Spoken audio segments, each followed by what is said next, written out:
either live by the gun or you die by the sword.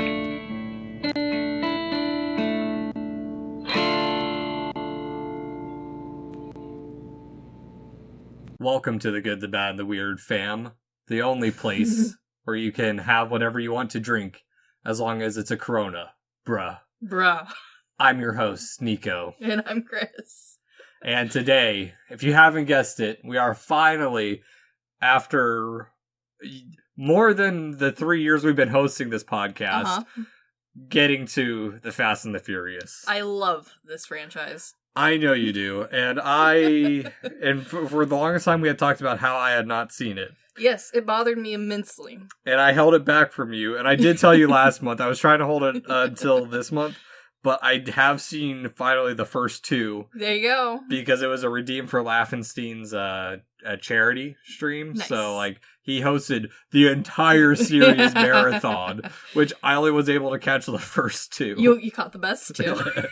So I have seen them. I have finally seen them, and this is a rewatched and a bunch of research into it now, yes. Which I will say up front, I am pleasantly surprised with how solid the first one actually is. Yes, I would agree with you there. As someone who truly loves this franchise with a stupid amount of affection for it, the first one I could argue to be an actual good movie. Mm-hmm. And then from there, it is just a cliff dive off into my true realm of dumb. Yeah, and I've talked to people about it, because I know the third one is supposed to actually be...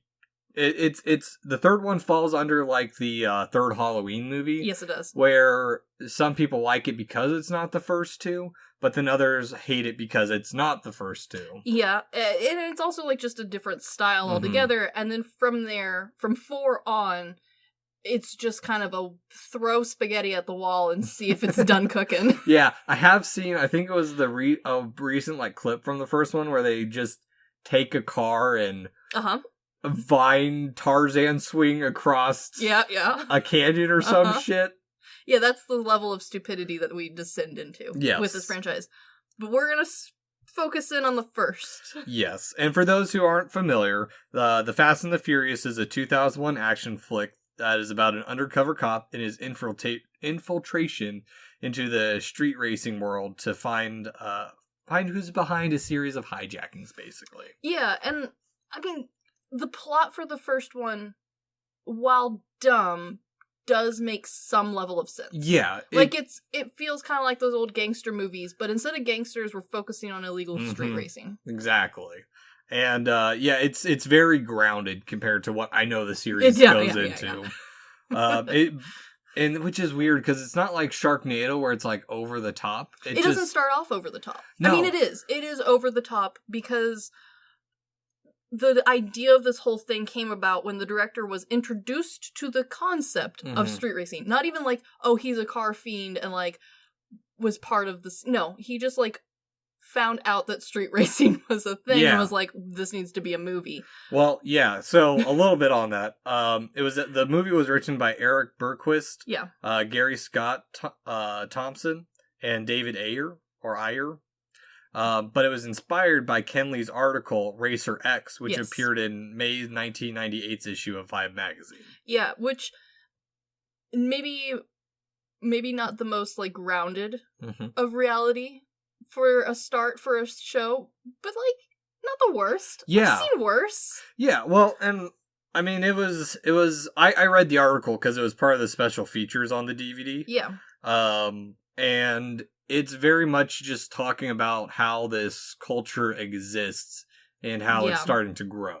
Yeah, and it very much feels like the entire movie is written in such a way where you can tell someone did research on the culture of street racing and car guys. Yeah. And the idea of the gangster street. Yeah. Without actually participating in any of it.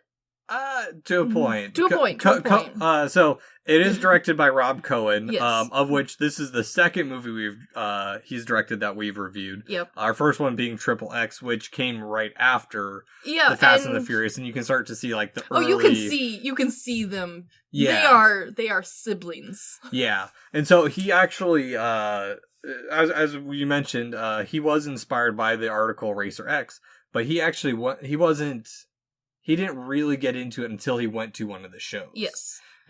Or shows, one of the races. Yeah.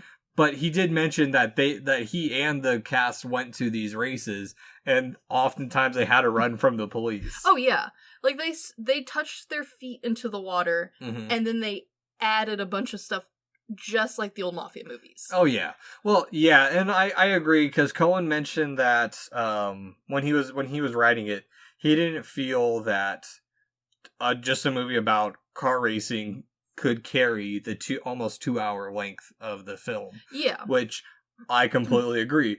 I watched Initial D, the the Hong Kong live action. Okay. Which I didn't realize it was a Hong Kong movie until I started watching it, and then like they started speaking. I'm like, that's not Japanese. Nope. And so like yeah, it's like, oh okay, this. Yeah, but I completely agree with that. Yeah. Racing movies are very hard, and I've tried watching a couple of them. Yes. But they all fall on, like, when it's so heavily focused on the racing, it makes the drama around it feel weird, poor and awkward. Yes. And this one toes that line where you mentioned that they went and did the research on the car culture and stuff. Yeah. That's where this movie shines. Yes. Where it gets into the cop drama stuff. That's where it gets weird. It gets weird, but in a weird fitting way. Yeah, I completely agree. Because if we had done a more realistic portrayal of the cops in not just this one, but in all of the Fast and the Furious franchise, then the rest of it would feel almost mundane. Like, okay, yeah, they...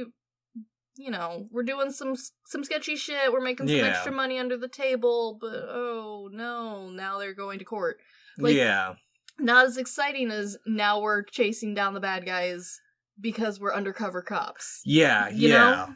It kind of makes me think of what I watched last night was The Monster and the Girl, where it's very much a trial movie for like the first half of the movie. And this weird little crime bit in between where they're doing like the flashbacks, kind of like the Exorcism of Emily Rose. It's that it would have been that level of like weird. Yeah, and somehow this movie, despite just not, I don't even want to say towing the line, flopping back and forth between like solid grounded movie and like unnecessary cop drama.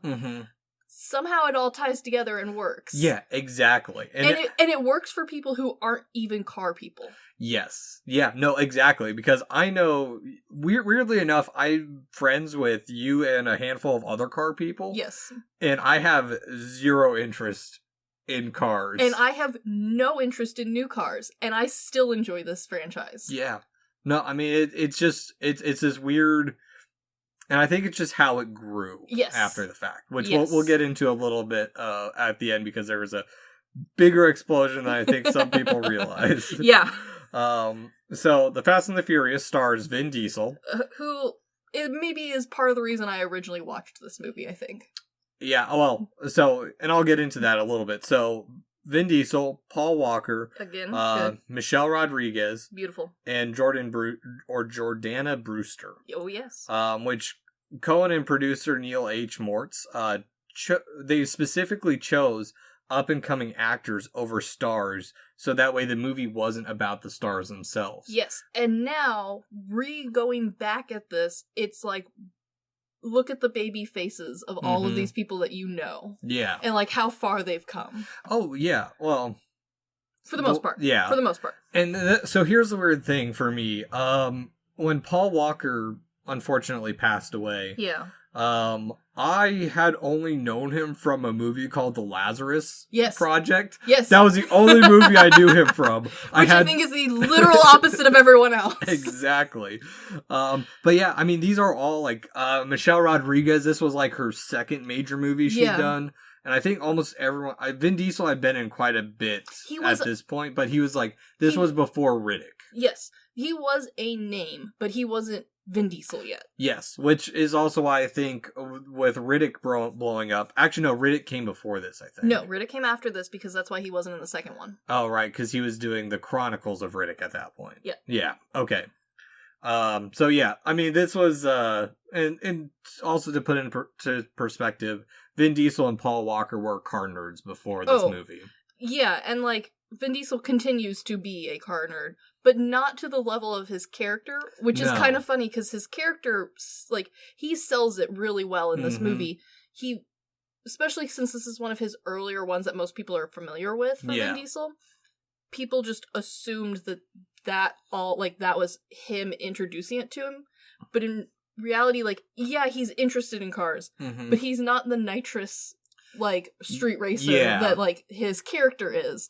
So it's always this interesting bit when they go back and do interviews with him. You can tell who's done what level of research before the interview. Yeah. Because some of the questions are just so, like, they're aimed at his character. Yeah. And then some people are like, so tell me about your current car collection. Yeah. And in a way, he feels very... And I think that this movie, especially along with, like, Riddick and Triple X, very cemented him for a long time as, and still to a point, as that very almost monotone character. Yeah. Even though this role, every movie we've talked about, besides I'd say Triple X. Which, I mean, like, you could argue is a spoof. Yeah, it's a spoof. Way.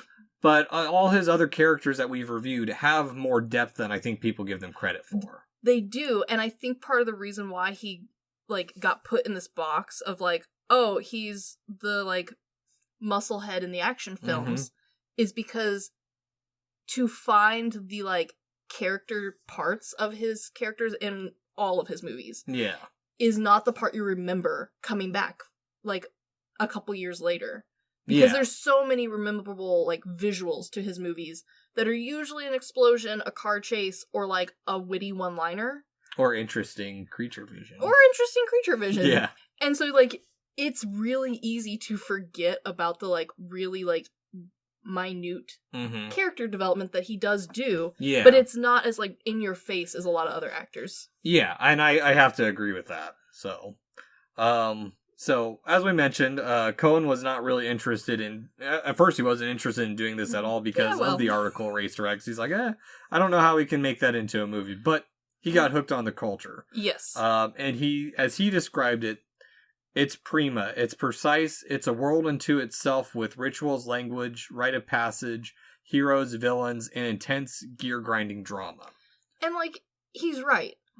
But, like, the direction they chose to go with this, and I think this was weirdly for the better, was instead of taking this in the more grounded direction, all of those words together feel like the back of, like, a paperback teen novel. Yeah. Or, like, a young adult novel, which works better than, like, how I guarantee if this movie was made today, it would have been historically based. It would have had, like, they would have found someone to be, like, based off of true story and then, like, ignored that true story entirely. Yeah. Yeah, and that's a good point because this movie is very much of that time period. Yes. Because they're right in the middle of it. They're not trying to project into the future what it's going to be. They're not trying to do the history of it. Yeah. It is, like, currently, like, do you know about the underground car racing that's probably happening in your city? It makes me think of those old, like, 50s PSA videos. Yeah. No, but it does. Well, because like the second this movie hit, like, main ideas in people's heads, suddenly people who were like, oh yeah, no, I've souped up my car, are like, they came out of the woodworks and people are like, oh, not in my Christian town. Yeah. And it's like, no, not in your Christian town, calm down. Well, and I have a little bit of a different context because when this movie came out, I was living in Germany. Which, you know, has a racing scene, but it looks so different. Yeah. Well, and at the same time, like, how influential this movie was that people, when I was 3 years later, when I was moved back to the States, people were still talking about it. Yes. Yeah, especially middle schoolers. Yeah, and, like, I've got some friends who live in different parts of the world who, when they came to visit here, or like when we're talking about what it's like being here, not realizing that like I live in the middle of, there is no car racing scene. Yeah. Like, they got some, but it's not like this. Yeah. There's not like this level of culture behind it. There's not this kind It's on your uncle's fucking empty farm road that you guys will race your trucks. Yeah, and like, yeah, you souped up your truck, but like, you did it with the parts you found. Yeah, exactly. Yeah. And so like, they had it ingrained that like, this is what, like, this is a prominent culture in America that like, is accessible to a lot of people. Yeah, and our area is very much what's the racing called? It's drag racing? No, it's not drag racing. It's like mud race. It's a type of mud racing. Oh, yeah. But we do it in a stadium, and then you buy popcorn. Yeah. Then we go on Saturday night. Yeah, ours is more arena monster truck. Yeah. Rally cars. Yeah. And like I do have a connection to that culture. Like, I would argue that, like, yeah, it's pretty easy to find tickets to that around here. Mm-hmm. But it's not like, you gotta know somebody, you gotta show up on the streets at X amount of time. Like, no. It's happening Friday night, starts at 6. Yeah, it's organized. We've talked to the mayor about this. Yeah, the mayor's gonna be there. He's on the mic. Granted, the stadium is owned by Joe Bob down the street. And, like, nobody here is an actual professional. We're all going back to our day jobs tomorrow. But, like, you know, it's for fun. Yeah, exactly. And so, little thing about the title before we start really getting into it. Yes. They actually had to buy the rights for a movie of the same name from 1954. Yeah, because, you know, despite how, like, cemented in our language it is now, Fast and the Furious isn't really a very creative title. No. It's pretty generic, and multiple people have argued whether or not all of the currently 9, soon-to-be 11 movies are either Fast and or Furious. That is I'm going to keep that on the mind for how we rate this movie at the end. Yes, because there's a surprising lack of both Fast and Furious in all of the movies. Yeah, just a bit. And so my background on this is most of my special features, or most of my knowledge on this was mainly through reading some of the articles around it. Yeah. And mainly the commentary from the cast, crew, and Cohen. Yeah, which it was pretty good commentary if you get that on the DVD. Yeah, I always think Cohen, like, I'm honestly interested in the movies he's done because he does provide good commentary regardless of how relatively dumb the movie is. Oh yeah, like he's thought about it even if you don't feel like it. Oh yeah. I did find a couple of interviews set several years after the movie came out. Most of them were with Vin Diesel, mostly reminiscing about the movie. So like, is it, you know, the most current and accurate? No. But, like, he does talk about this film franchise quite frequently. Yeah. And a couple little things on the DVD, because I don't really talk about the special features too much. Yeah. But I found this one kind of interesting one, because I bought 2 copies, expecting to have a little bit more commentary, because they list different things on them. They do, but... But they're almost exactly the same. Only one has a different special feature, and one of them has, like, prequel stuff to Too Fast, Too Furious. Ooh. Trailers for the second one. Oh, yeah, totally. But I do like that all the DVD recommendations, they're not even trailers or, like, what else is available. They're all just Cohen movies. Yeah. I love that. And also, you know, this is a 2000s movie because the special feature, Tricking Out Hot Import Cars, is hosted by 2002's Playboy Playmate of the Year, Daylene Curtis. Yep. Which, she is, such a great actress. Yes. And there are many down-the-shirt shots. As there was at the time. Yes. You know how, like, when we look back at movies, we're like, the nice wide angle, the still, panoramic shot. Yes, the theater style. Someone someday will be like, the 2000s down the shirt cleavage of the woman who has tiny titties. Yes, because there is a change of what's going on. Yes. As I have learned from other people, it's all asses nowadays. It is all butt. There's an uncomfortable amount of just ass in the way of the film. It is interesting. At least they're not Tarantino feet. Now that we all know. Yeah. Now that we know. No. It has tainted his movies a little bit. But at the same time, it has opened a new drinking game. Yes. Which has been great. Like, what was it? We were watching, Kill Bill. Yes. And the wiggle your toe scene now has a different tone to it. Like, I feel it would have been different if he had been more upfront at the very beginning of his career. If he had, from the beginning, be like, by the way, love feet. Yeah. Love feet. To each your own. But I don't know. I feel like we are too close to the epicenter of the feet reveal, and years down the line, we will all look back and be like, "Of course." Yeah, at least we should have seen it coming. Yeah, at least the director of Sucker Punch was like, "Yeah, we like seeing girls in pretty much fetish wear." Yeah, that's why they're all in schoolgirl uniforms for no goddamn reason. Yeah, we like it. It looks good. Yeah, you're not wrong. That's what this movie is. You thought you were here for something else? Yeah, wrong. Exactly. You're here for boobs. Yeah, and midriff. Which you don't see a lot of that either now. No, that was a solid early 2000s thing. But I feel like it's coming back around because I have witnessed the re-interest in the idea of low-waisted jeans. Yeah. So, I feel like we're coming back towards crop tops, not with high waist, but with the stupidly low waist. Because that's what I was going to say, is most of what I've seen is the high waist jeans with, the midriff that's, you just get, under... 2 inches. Yeah, 2 exactly. Inches. No. Back in the day, it was a solid, foot worth of midriff. You had to buy special underwear so your pants would fit. Yeah. And so, after that little tangent, and before we get into the movie... What are we drinking, Chris? The only thing we're allowed to drink at a house party, sponsored by the fam, Corona. With no lime, because we checked. They don't put anything in this sucker. Yes, and I just don't need we're recording this at 9 a.m, so cheers. Cheers. Morning beers. As mediocre as I remember. Yeah, I haven't had Corona in a long time. Ugh. Reminds me of my days on the river. This is a floating beer. I will never go floating with you guys. I understand.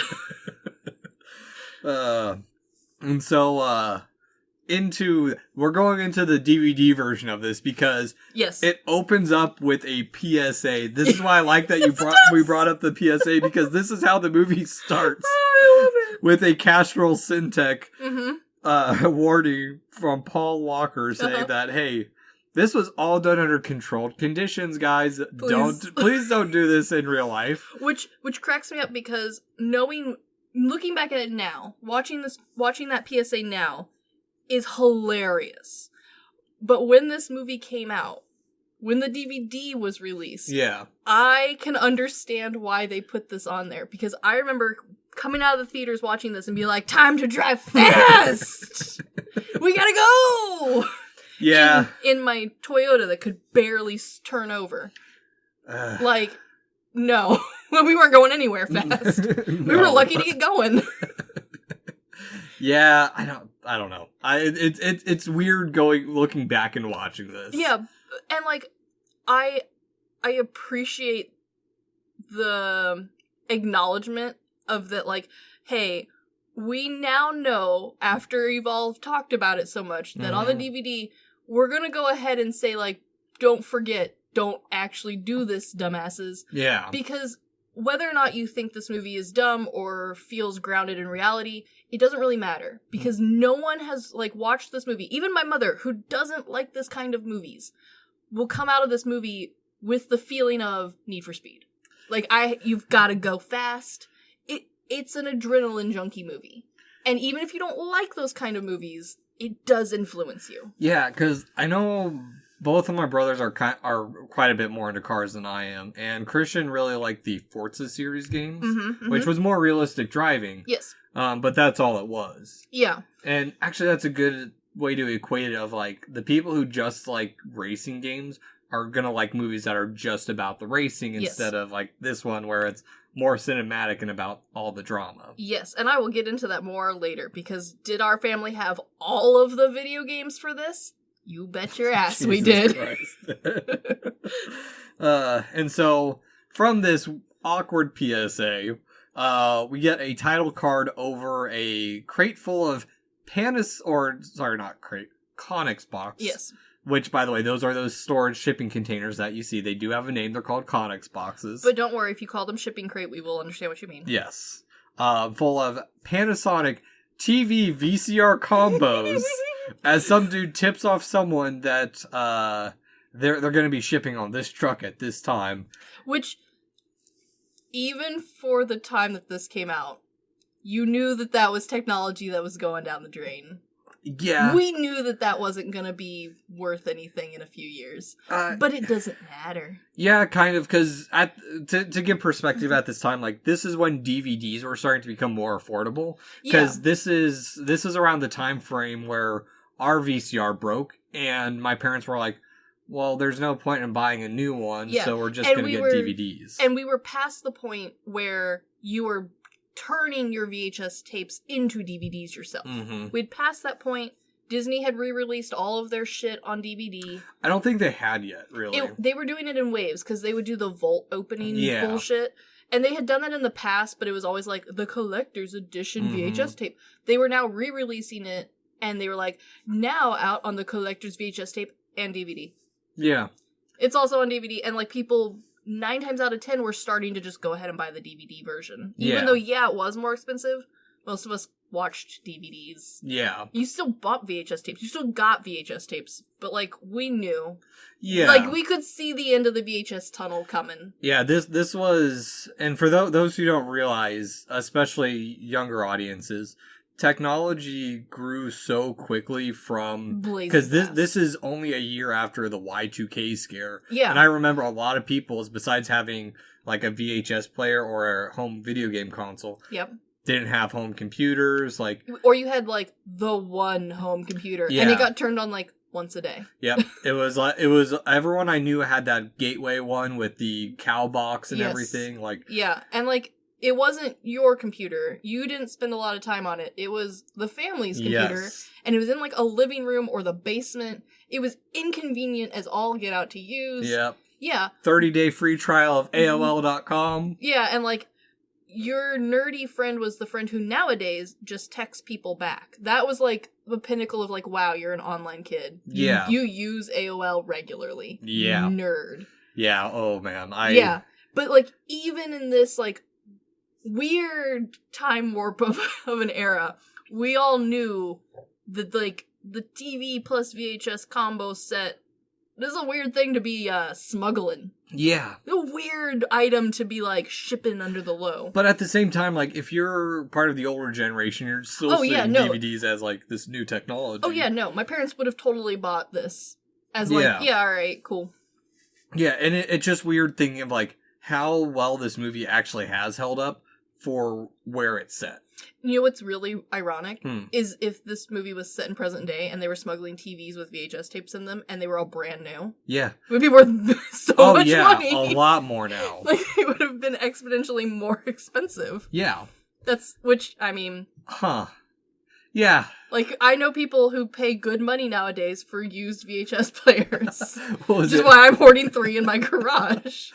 My dad, on Amazon, he accidentally bought a movie. He didn't check what format it was, so he bought a VHS. So he's gonna watch it when he's in town, because I have a VHS player. Yeah, we're the only 2 people I know who have VHS players. Yeah. And, like, 9 times out of 10, you run into someone who's like, oh man, I really need one, but you know how much the new ones are? They're so expensive. And it's like, yeah, that's why I held on to mine for 20 years. They're still making them, which baffles me a little bit. Oh, they're so expensive though, because before I got mine, I was going to buy a new one. They're like $100. What the heck? And I've got a couple bootleg VHSs where they're like, we only make these because you won't let this format die. This is very true. Yeah. This is completely true.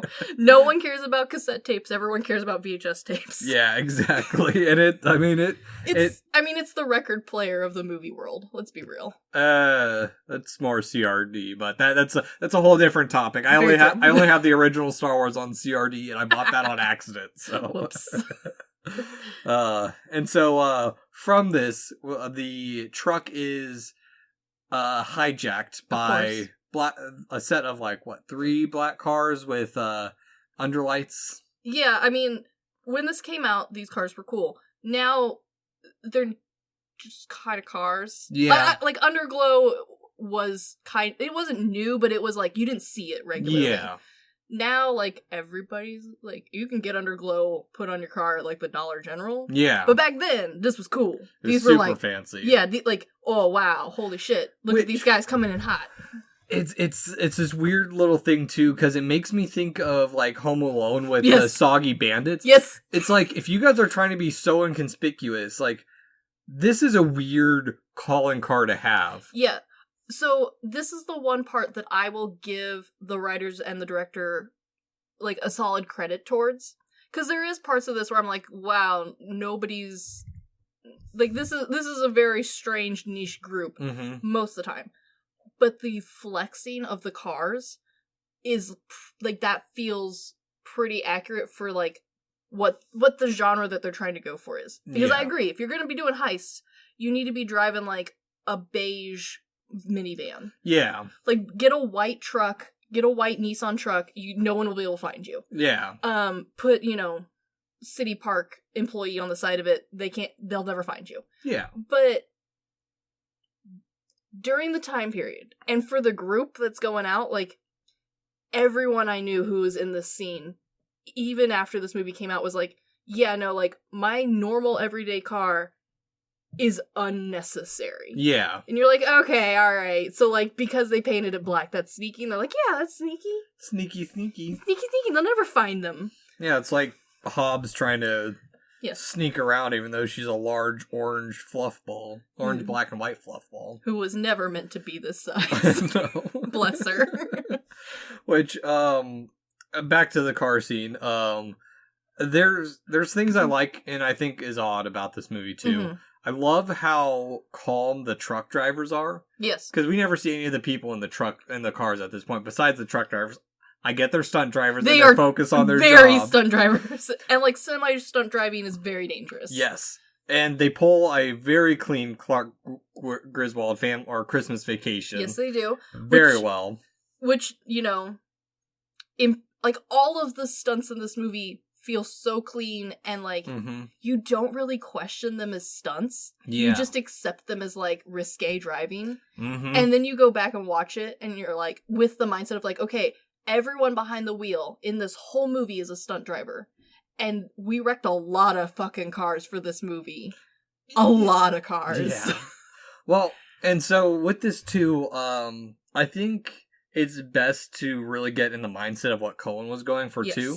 Because he mentioned that in this whole movie, he stole this scene specifically from 1939, or from the 1939 John Ford classic Stagecoach. Yes. Which I watched specifically for this, and it is very close in the way he shot it, too. Yeah. But, like, nobody else has seen that movie.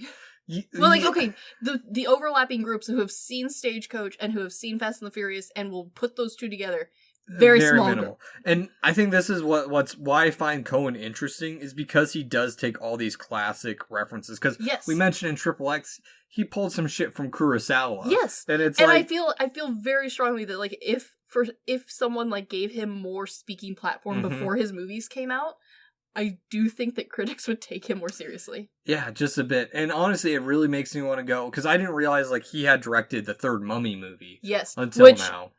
Is my favorite Mummy movie.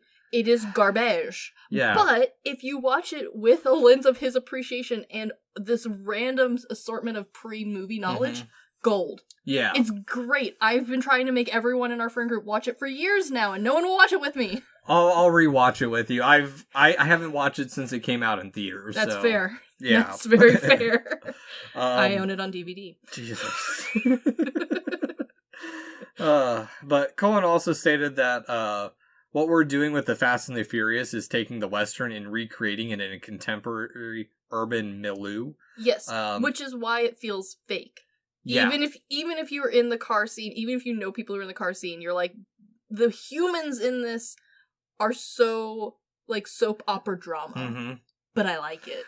And I think that ties into, because he also mentions that our film deals with some of the most important themes of classic Westerns: loyalty, betrayal, freedom, family. And instead of horses, we've got horsepower. Yes. Yeah. And that right there is exactly why this franchise is, I don't want to call it popular, but ingrained Yeah. in the American movie watchers, like, repertoire. Mm-hmm. No one's got this in their top 10 except me. But everyone has seen it, and everyone will watch it again. Yeah. For no goddamn reason, other than the fact that it hits exactly the same as a Western. Yeah. And you just don't realize that you're watching a Western ripoff. Yeah, and that's how a lot of, like, these crime and heist movies are, is they do fall under that very Western trope Yes. that we kind of gloss over because, oh, the Western's been done so much. Yeah, and, like, most people don't watch old Westerns. Mhm. Like, it's kind of like me and my granddad watching them in the basement because the rest of the family's like, I don't want to watch John Wayne again. Yeah. Or if it's if you're watching a newer Western, it's kind of disguised and doesn't feel like a Western because we have this, and I was talking on Laffenstein's Discord about this, of how there's the classic Western has a specific, and there's neo-Westerns. Yeah, well, you know, there's a subgenre for every subgenre. Yeah. But how our interpretation of a Western falls under a specific Yes. era. And that era is so coded in, Mhm. like, what the character says, does, how they Yeah. move. The Need for Speed took that, rewrote it, and that's why all the characters talk like they do, Mhm. walk like they do, dress like they do. Yeah. It's exactly the same reason. And I am sure that if someone knew actual cowboys, because I'm sure someone does, they'd be like, yeah, no Western is very realistic. Like, Yeah. nobody talks like that, nobody walks like that. But I don't care. Yeah. I don't care. It works. Yeah. No, I mean, it's It's a good drama. yeah, it's one of those movies where, like, they fuse multiple genres together, Yeah, but do it in a way that's seamless. they do. And I think that helps the Mhm. rest of the movie make sense. Yeah. Because you don't realize you already have a template down for how this movie's supposed to go. Mm-hmm. But this movie follows that template to a T. Yeah. And thus it satisfies you because you already know how it's supposed to go without realizing you do. Yeah. No, that's a good way to put it.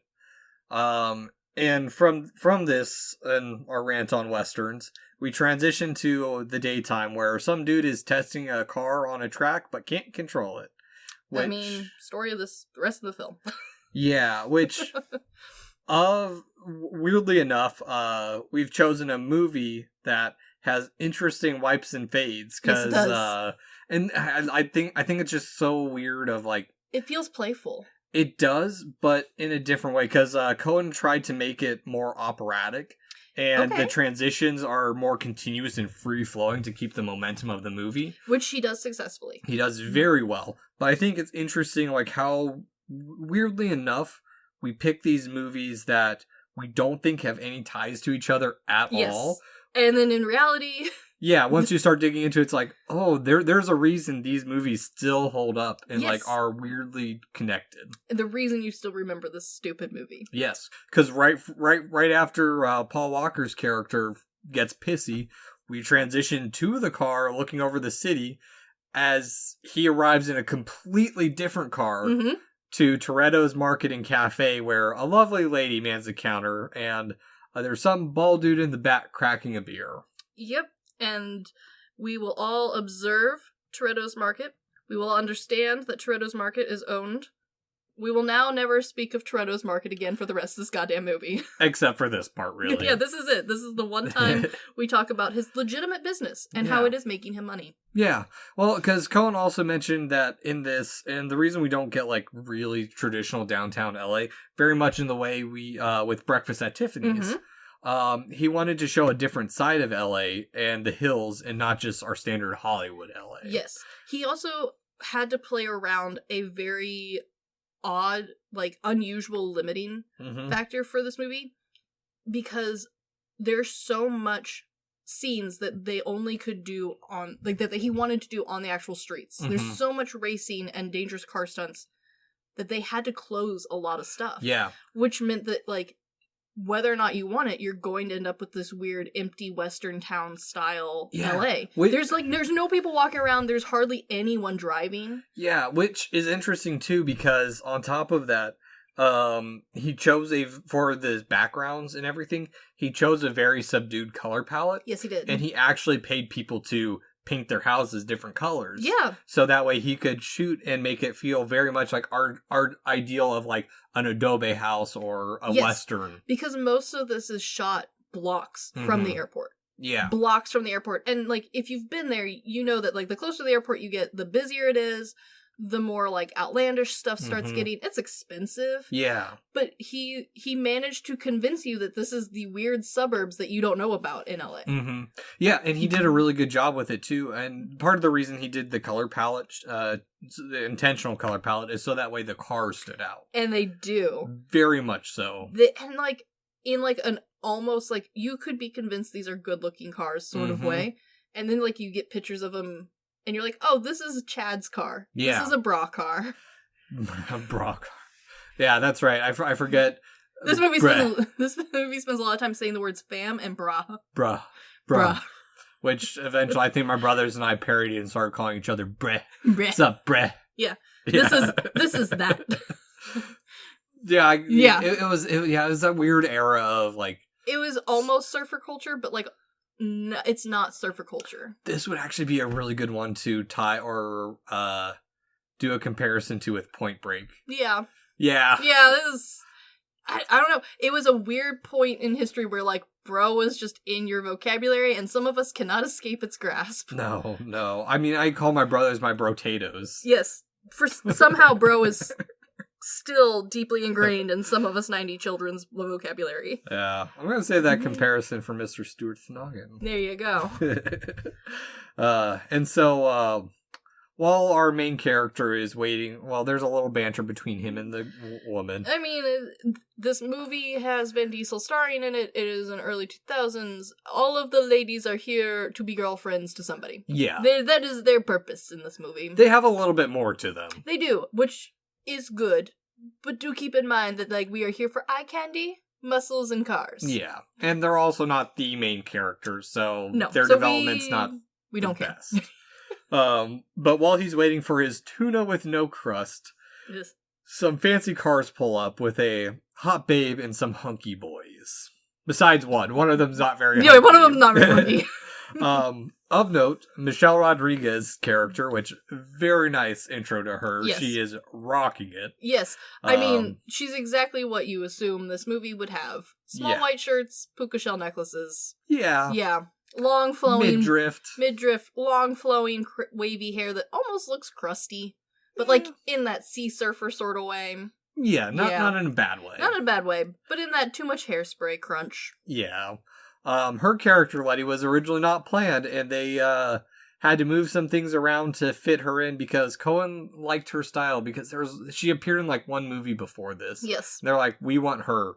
And you know what?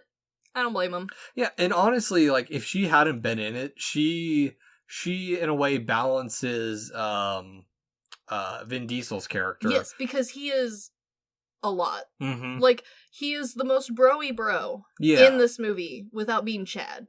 And she is the most girly without being girly. Yeah, she is they're very much the Chad and Stacy stereotypes. They very much are. Yeah. But this movie needs it. Yeah, exactly. And so, it doesn't explain it, it doesn't explain it, but they did a good job of making the scene feel like this group's main hangout is Toretto's bar or whatever the hell it's called. Which we will now no longer visit. Yeah, because Vince starts some shit. Yeah. Like you do. The dude who, we all still don't have a name for our main character at this point. Honestly, you don't care. No, not at all. No one's name in this movie matters at all. Because Vince is very jealous because he has obviously been after the girl in the stall, and now this new guy is coming along. Yeah, competition. How dare? Yeah. Also, I have some questions about this shop. Like most of it feels like your standard like small town. Like here's what it feels like. It feels like the backwoods like redneck stop that you see in horror films. For the most part, it feels like that. Yeah. But for some reason, there's a fuck ton of garlic all over the columns. Yeah, I don't know. Yeah. I don't know. I'm not that deep into LA culture to tell you anything about this market and like what type of deli sandwiches they serve other than tuna and garlic with no crust. I guess. But Vince and our main dude start fighting, but sorry, not Vince. Brian? No, yeah, his name is Brian, but yeah, Vince and our main dude start fighting, but it's Diesel's character. Dominic. Dom, who comes and breaks it up. I typed Vince twice in my stupid outline. It's okay. Don't worry. I will never forget the name Dom and the fam. Yeah, but they start going at it, and then Dom comes out to break it up, where he steals our character's wallet, and we learn his name is Brian Earl Spillner, which is a dumb name. It is. Who would ever have a name like Brian? Well, not someone we know. But I do like that they're also talking about some stuff of like this weird thing of like most serial killers are always referred to by three names like their first, you always have middle, to have the middle name, so you don't accidentally name someone else as the serial killer. Yeah, exactly. Yeah. But like I do like that little nod. I did look it up. There is no serial killer under that name. I was hoping there was like a tie-in somewhere. No, as far as I know. Yeah. They were just trying to like hammer it home more like your mom calling you by all three names as opposed to like serial killer all three names. Yeah. But like this movie's someone's probably a serial killer, let's be honest. Or all four of my names. If I'm ever called by that, I'm in trouble. Yeah, you are. Yeah. But interesting part about this scene of like why it still holds up quite well in my opinion is that and first I'm watching, I'm like, oh, this is some good action. Well, that scene was originally choreographed and both the actors rejected it. And they agreed to start throwing blows at each other, like without going too far. But it really is. And like this is back in the movie era of like, if you had enough bro on set, you could do this sort of nonsense, and it would just read correctly. Well, and I think and part of it also goes back to them being such young and upcoming actors. Yes, where they were ready to impress. Yeah, like what we talked about in Van Helsing, where Hugh Jackman was really young, and then he does that stunt where he goes under the carriage, and all these stunt crews like, "What? We're surprised you did that. Most of us even wouldn't do that." And he didn't realize how close he came to death. Yeah, until afterwards, and now he doesn't do that shit anymore. Yeah, it's that. You also kind of see it in like the side with the directors, where a lot of directors will start off very controversial, up and coming. They're making interesting strides, and then they just mellow out over time. Yeah, because they don't realize the like risk level that they just took. Like it's hard to realize. Like it's hard to rationalize in your head when you're young and you haven't seen it. Like how having two actors pretend to fist fight, could go wrong. Exactly, and not that Coen was a young director at this point. No, but like Fast and the Furious was kind of the first of its style. Yeah, exactly. But what I was going into a little bit was that, especially in America, with everyone being very career conscious now. And yes. And also, like, we've seen enough people get seriously hurt or die on film that, like, most people are okay with more, like, seeing more choreographed stuff and understanding that, like, you know what, I'd rather that than the guy smack into the bridge and die. Yeah, exactly. I'm okay with that. I'd rather have CGI now.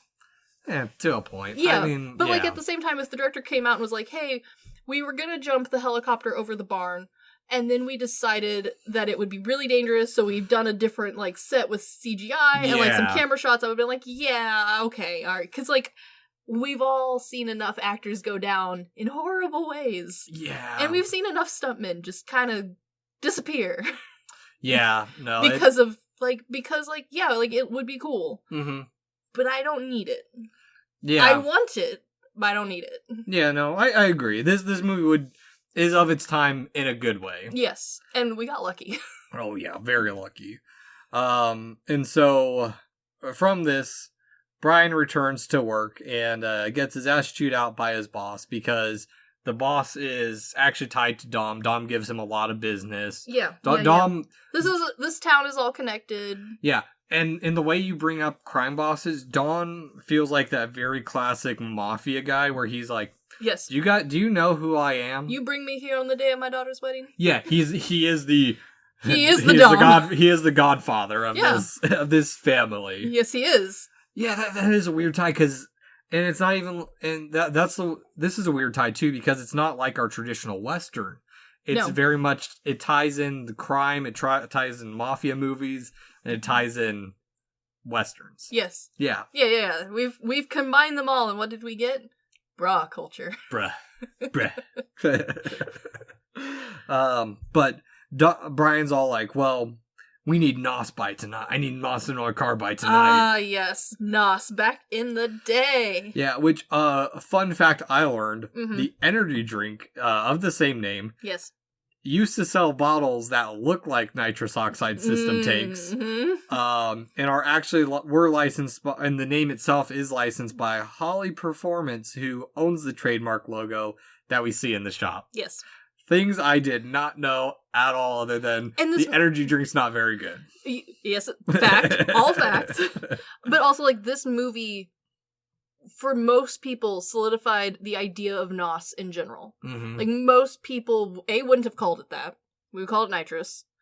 And also, like, you knew it was a possibility. Like, yeah, okay, sure. But, like, it wasn't a thing that, like, every street racers put in their car, and it's not, like, going into hyperspace mode. Like, it was just not part of the, like, thought process. And Okay. then after this movie came out, NOS just kind of became, like, of course. Yeah, like, of Yeah. course there's an energy drink named NOS. Why wouldn't there be? Like, everybody knows. Yeah, and actually, I've never really looked into energy drink history. I might do that now.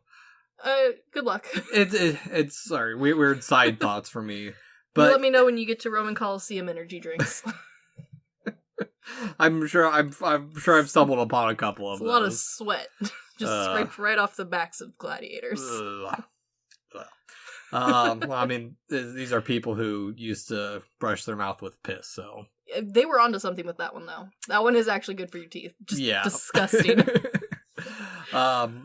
But yeah, it's I don't know. It's that weird thing of like how influential this movie was for the early to mid 2000s of like the NOS, and then like everyone's saying I need a 60-second car. And and like nobody recognized that it was from this movie, though. Like, looking back at it, you're like, yeah, of course it was this movie. But nobody, like, took the time to be like, oh, yeah, it's all connected back to Fast and the Furious and Dom and the Fam. No, you just accepted that it had, like, seeped into your life. Yeah. I mean, I knew it as an energy drink before the movie. Yeah. Yeah. And so from here, another nice transition to a warehouse feeling district. A lot of warehouses in this movie. Yeah. A lot of warehouses. But I mean, where else are you going to put your illegal cars? So. Yeah, and a fuck ton of cars, too. It was a lot of cars. Yeah. Where a bunch of cars assemble. Yes.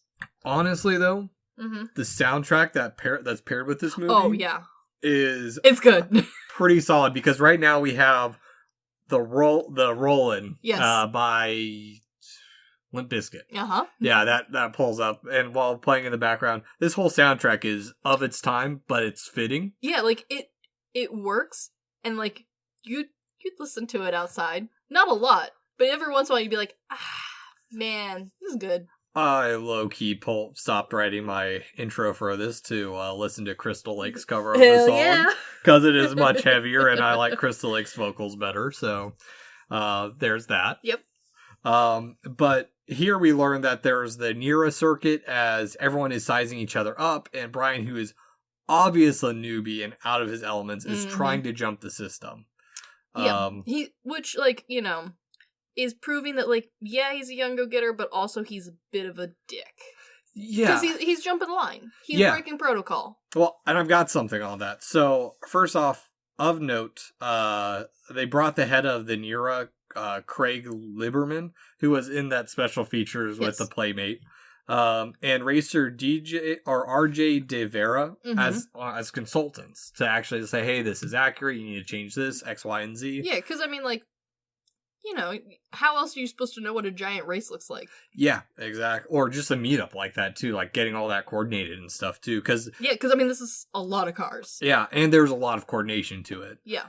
They had a team of 82 redesign, built, and maintain all the cars. That was headed by David Martyr, who also worked as a transportation coordinator on Triple X. Yes. And he's done a lot of that stuff. I mean, once you're in that zone, you just keep going. Yeah.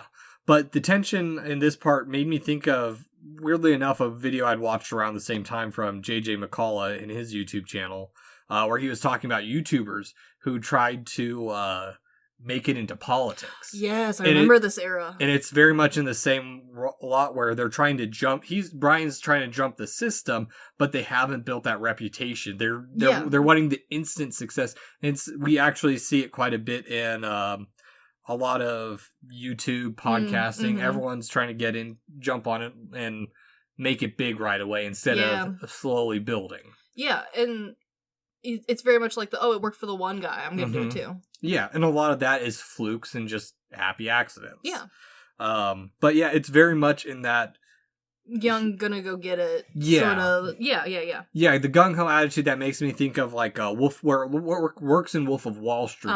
Exactly. But it doesn't work in these underground societies because they will beat the ever living shit out of you. Yeah, and he also mentions that as the director mentioned, there's rituals, there's cultures, there's customs you have to follow. Yeah, it's more than just being good at racing. Exactly.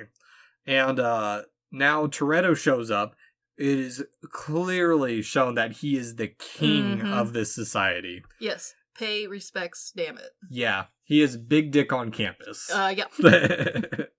And one thing I do have to say is that this movie is so full of cheesy 90s, early 2000 tough person dialogue. It is beautiful. Yeah. It is a time capsule. All the girls are hanging up on him. Yes. Letty is so cheesy. So cheesy. Excuse me.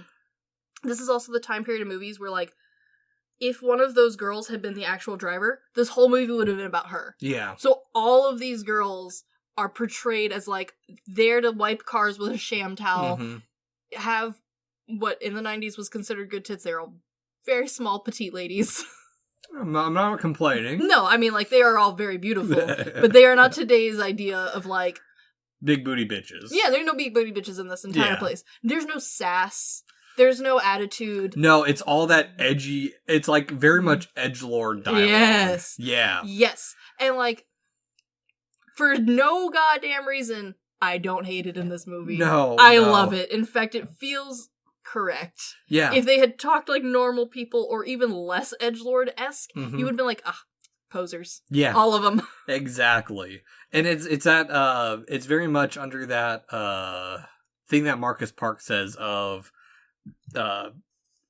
be careful who you pretend to be kind of thing. Yes. Because who you pretend to be can become who you are, / maybe you're not that actual person. But these people embody it. Oh yeah, no, this and you're not mad at it because we spend a really balanced amount of time between people and just car visuals. Yes, because before we get into that, there is probably one of my favorite throwaway lines in this movie. Brian says he got the car on the internet. Yeah, he did. Which back in the day would have been sketchy and weird as hell. It's not like today we're nice, cool, where'd you get it from on the internet?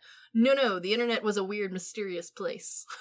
Yes, beware the internet. Actually, you still should, but... Yeah, you still should, but this is back in the day when you bought things off of eBay? What's eBay? What's Amazon? And now it's you still use eBay? Yeah. Wow, okay.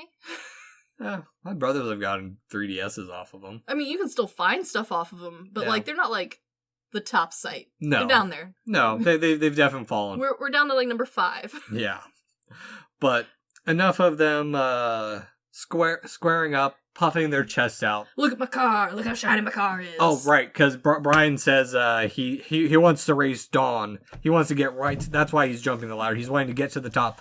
He's not even waiting to race in the correct order. No, he's I don't have the money, but I got my pink slip. Which this whole movie spends a lot of time being the pink slip, the ever loved prized possession. Based off of all of the cars Dom has, all of the legitimate businesses Dom has, and his side under hustle, Dom could have bought this child's car easily. Yeah. Doesn't need your pink slip at all. But it's the respect. Yeah, I mean... That's what they're trying to go for. But also it shows something that Dom kind of sees something in him. Like Dom, like it very much plays the scene as like, oh, well, when I was your age, I was also dumb and reckless and ready to throw my pink slip at anybody else to make them race me too. Exactly. Yeah, which is like, whatever. It keeps the story going. Yep, because now it is race time. Yeah, we get to see our first real race. We also get to see a lot of eye candy. Oh, yeah. This whole scene is just nothing but things to look at. Yes. Which also is interesting because every extra in this movie is from the car culture. These are... Yes. They found people who actually knew what they were doing. They didn't just find models. Yeah, and it's not them just trying to be like, okay, we're being multicultural, we're throwing every type of person we can think into it. These are like, there are subgroups, but they're all coming together for these events. Yes. They're there for the race. It was, and like it originally when they were writing the story, it wasn't written this way. No. It was later on that they rewrote some of these like side characters and changed locations a little bit and like also like what they were going to focus on. Yeah. Because when they were looking into it more, they're like, yeah, okay, so we wrote this for a bunch of like white dudes and like that's not who's in racing. Yeah, that's not this culture. That's not like the majority of who's in this. Like this is a lot more than just like 6 white dudes and their like cars. Yeah. Because, and also part of like the, and that's the thing with the soundtrack too, we have a lot of like mixes between rap and like nu metal. Yeah, it's a variety. Yeah, and part of that is because Ja Rule was in it. Also the, I said his name, one of the coordinators. There's also cameos from the cast and stuff too in this. Yeah, they're in there. But it was a nice nod to bring everything together, is that this is the culture these people are participating in, because most of the time we see nowadays is they'll bring in people who are close enough. Yeah, like, yeah, alright, that person looks like they could be. Yeah. And like, they might not actually have any connection at all. It is one of the small weird details that like, even though there's so much that you're like, oh, cringe out the wazoo for this movie, it somehow all feels genuine. Like, it feels like looking back at pictures of yourself at 13, you're like, yeah, it's cringe, but like, that was me. Yeah. That was how we were. This is that movie. I was not, because I had missed this craze, and I remember, actually, I do remember this a little bit more, because when I was in middle school at the book fair, I bought a Lord of the Rings 2 Towers poster. Yeah, you did. And walking home from school, some kids like, oh, what poster did you get? I'm like, I got Lord of the Rings, because I was super happy about it. They're like, oh, that's lame. You should have got the muscle car one. And I'm like, I don't care. You were a different type of 13-year-old. It's okay. Very much so. But in this race, it really shows off Brian's amateur nature. Yeah. As he pulls up way too far from the get-go. Yep. And he's too worried about all the stats and the monitoring on his car. He's not feeling the speed. Exactly. He's not one with his car. And also, Cohen did mention he breaks some of the normality. Yeah. Normally these races are 2 cars. Yes. But occasionally they'll have 3. So Brian being the 4th really shows how much he's intruding. Yes, he is really messing up everything. And there has been some aging for this movie. Yeah. The CGI is rough in parts. Yeah, it is. But that being said, Cohen did a really great job at making things seem fast in extending the sequences, showing the different angles in the race. And he makes things feel faster than they actually are. Yeah. Which is really good, because otherwise this movie would not be fast. Yeah, because everything is going relatively quick. And this is the start of where he started working with like the multiple camera angles that we see in Triple X. Yes, which works really well because these races aren't very long. Like, they're like 10-second races that he extends into a 2-minute scene. Yeah, which does help add to a lot of the suspense and also like makes the audience who hasn't had time to actually feel the adrenaline rush that the drivers would in real life. It does add a level of endurance and like interest to these races, because otherwise they're boring. Yeah, it makes me think of, what was it? It was one of the classic Universal monster movies I watched. And it's kind of the opposite of how they used to make old fight scenes seem much more action-packed as they sped it up a little bit. Yes. Now looks cheesy, but he's doing the exact opposite of that. Yes. And it's more so giving the emotion and the feeling, and it gives the characters time to express that emotion. Yeah, because in reality, this is like a 10-second race. Yeah. Yeah. And also, like, this is back in the day where, yes, these cars are fast. On camera, and, like, also compared to always the future, which will always be faster, always better. It is hard to convince the audience that car is going fast when everything else around it is also going fast. Yeah. And like it's hard to portray like, oh, this is the fastest group without like putting on the screen like fastest car. Yeah, and he does it in a way that like George Lucas, and he refers back to it of like how George Lucas did Lightspeed. Yes, where like none of that's realistic, none of that's scientifically probably very realistic, but it gives you the concept. Yeah. You don't care that it's not real. Exactly. It's the artistic license that we don't see in, specifically going back in my recent watching history, like anime adaptations. Yes. Where anime adaptations are supposed to be over the top, don't go that far. Yeah, they try and make it too real. And, like, modern fight movies have also been lacking that, where, like, we've been trying to be more realistic. People are trying to be more attuned to what, like, what the ring is like, what the fight is like. I like the artistic look. Because, like, I'm not connected to this world. I don't know what this feels like until you, like, artistically explain it to me. Exactly. And that's where this movie shines. Yes. Because this is also an interesting sequence, because for me, it felt very much like those drug trip scenes you see in, like, college and high school comedies.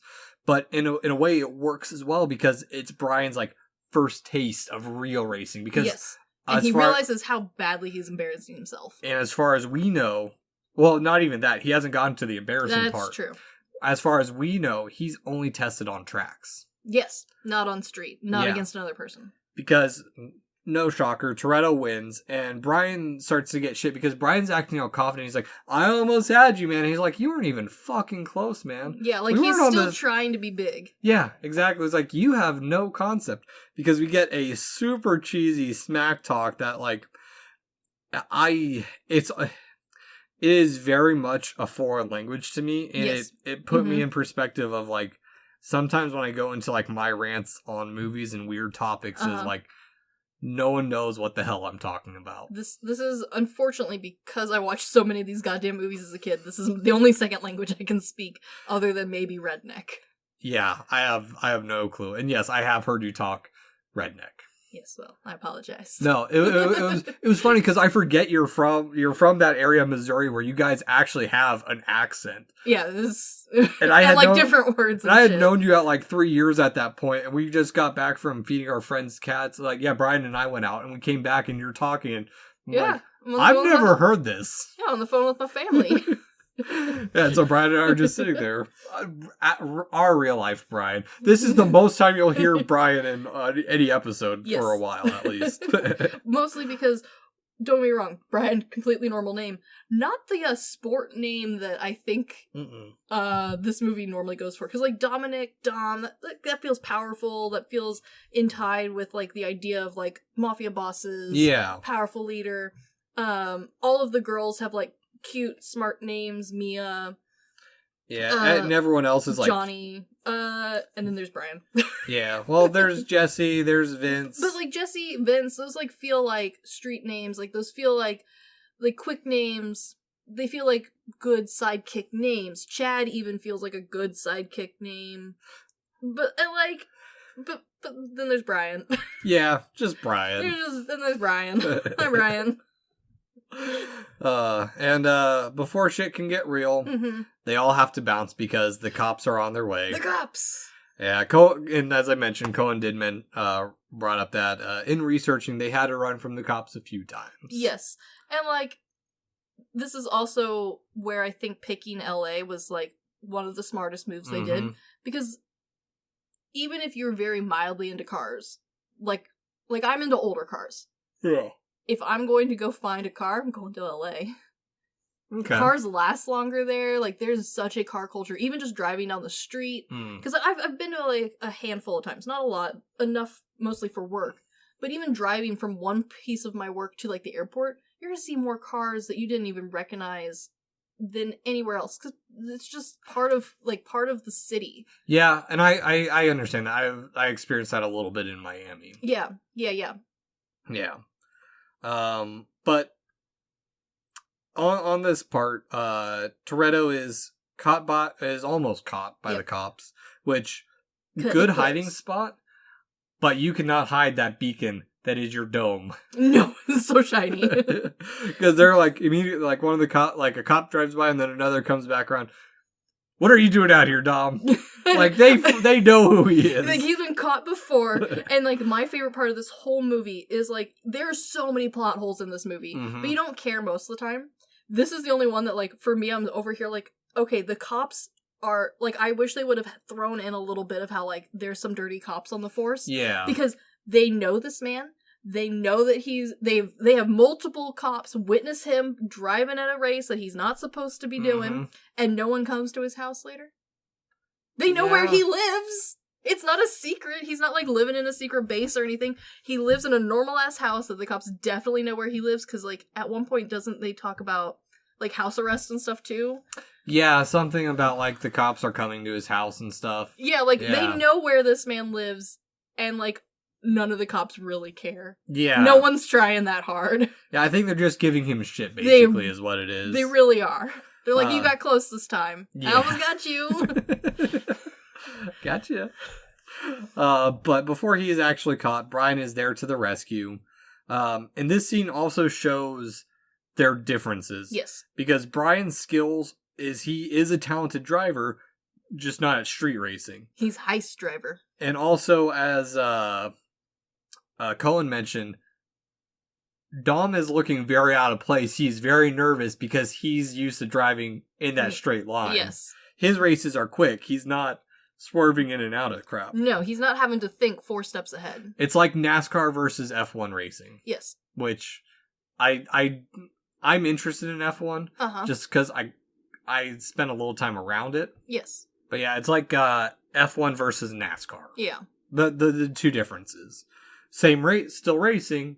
Different style. Yeah, exactly. But I also there's a thing in this that kind of makes me question some stuff because remember in the race his passenger panel fell out? Yes, it did. There's nothing under Toretto's feet. No. That just completely glossed over. Yeah. There's a lot of car mishaps that they're just like, and now the car is fine. Yeah, it's just these little plot holes that are easily overlooked. It's just... Oh yeah, like, while you're watching this film, you do not care that, A, his engine's probably blown, driving it immediately after. Yeah, exactly, because they're like, oh yeah, you broke all your gaskets, it's gonna cost me this much to fix it. They make it sound like his engine is roasted. Yeah. And, like, there's white smoke pouring out of it. Like, granted, they don't tell us what exactly is going on, but, like, they make it sound like he's gonna have to tow this sucker home. Yeah, and then immediately in a car chase. It makes me think of, like, the, faux scientific jargon they throw in movies. This is very similar. Yeah. This is very similar. Very much so. But this part is important because it starts building the bond between Brian and Dom. Yeah, they now see each other. There's a level of respect. Yeah. I did the very Italian hand sign, yeah. Yes. But they escape the police but are overtaken by armed dudes on motorcycles who guide them to a cemetery where they find out they're on the wrong side of town. How dare you trespass in another gang's territory? Well, not even really trespassed. Basically, how Toretto puts it is he slept with Johnny Tran's sister. Yeah, again, so much random ass drama that this could be a soap opera if it didn't have enough cars. Yeah, which I realized when we were talking about like the serial killer name, Johnny Tran is the only one who has 2 names in this movie that's constantly used. He's not Johnny, he's not Tran, he's Johnny Tran. Yeah. Because he feels mob bossy. Yeah, he is the bad guy that's kind of in the background of this movie. Yeah. Like, he's just there. The shadow figure. Yeah. Who's not very shadowy. Yeah, very much so. But, interesting little bit of history. This part was actually filmed in the Vietnamese gate in Little Shanghai, or Little Saigon. And specifically the cultural court. Oh, okay. Yeah. Yeah. There's for a movie with as much going on as there is, surprisingly little on-set stuff. Mm-hmm. Yeah, a lot of stuff on actual streets. Yeah, little things that, like, as someone who's not from the area has no clue about. Yes. I mean, it does help solidify for everyone not in LA. I think it does give you a better, like, sense of, like, what the style of city he was trying to portray. Yeah, the multicultural aspect of LA. I could see and understand, though, if you were very familiar with LA, how, like, you'd be like, we're where now? We gotta... This is a very weird driving route. Yeah, there's not a lot of cars going on, like you mentioned. What is all this? Where'd the traffic go? Yeah, and so we say bye-bye to Brian's fancy 10K car. Mm-hmm. Toretto returns home, but invites Brian in for a beer. Oh, yeah. And also, I love how he returns home to a party. Yeah. Like, just already happening in his own house. Yeah, well... It reminds me a lot of, like, not proper fraternity, but, like, the fraternity bros in college who weren't actually in a fraternity. Yes. They just had a party house. Yeah, because when I'm watching, I'm like, this is, like, I'm sitting there, cool pad, bro. You got dancing, you got girls making out, you got video games. He's got a couch he found on the side of the road. Any brew you want, as long as it's Corona. Because we buy it in bulk at Sam's Club. Yeah. Yeah. But I like that how Cohen put this is really a disgrace for them, is that they're coming home in a taxi. Yeah, like, this would never happen. No. You'd rather be dropped off by the cops. Yeah, because that at least gives you cred. Yeah. Yeah. Taxi home.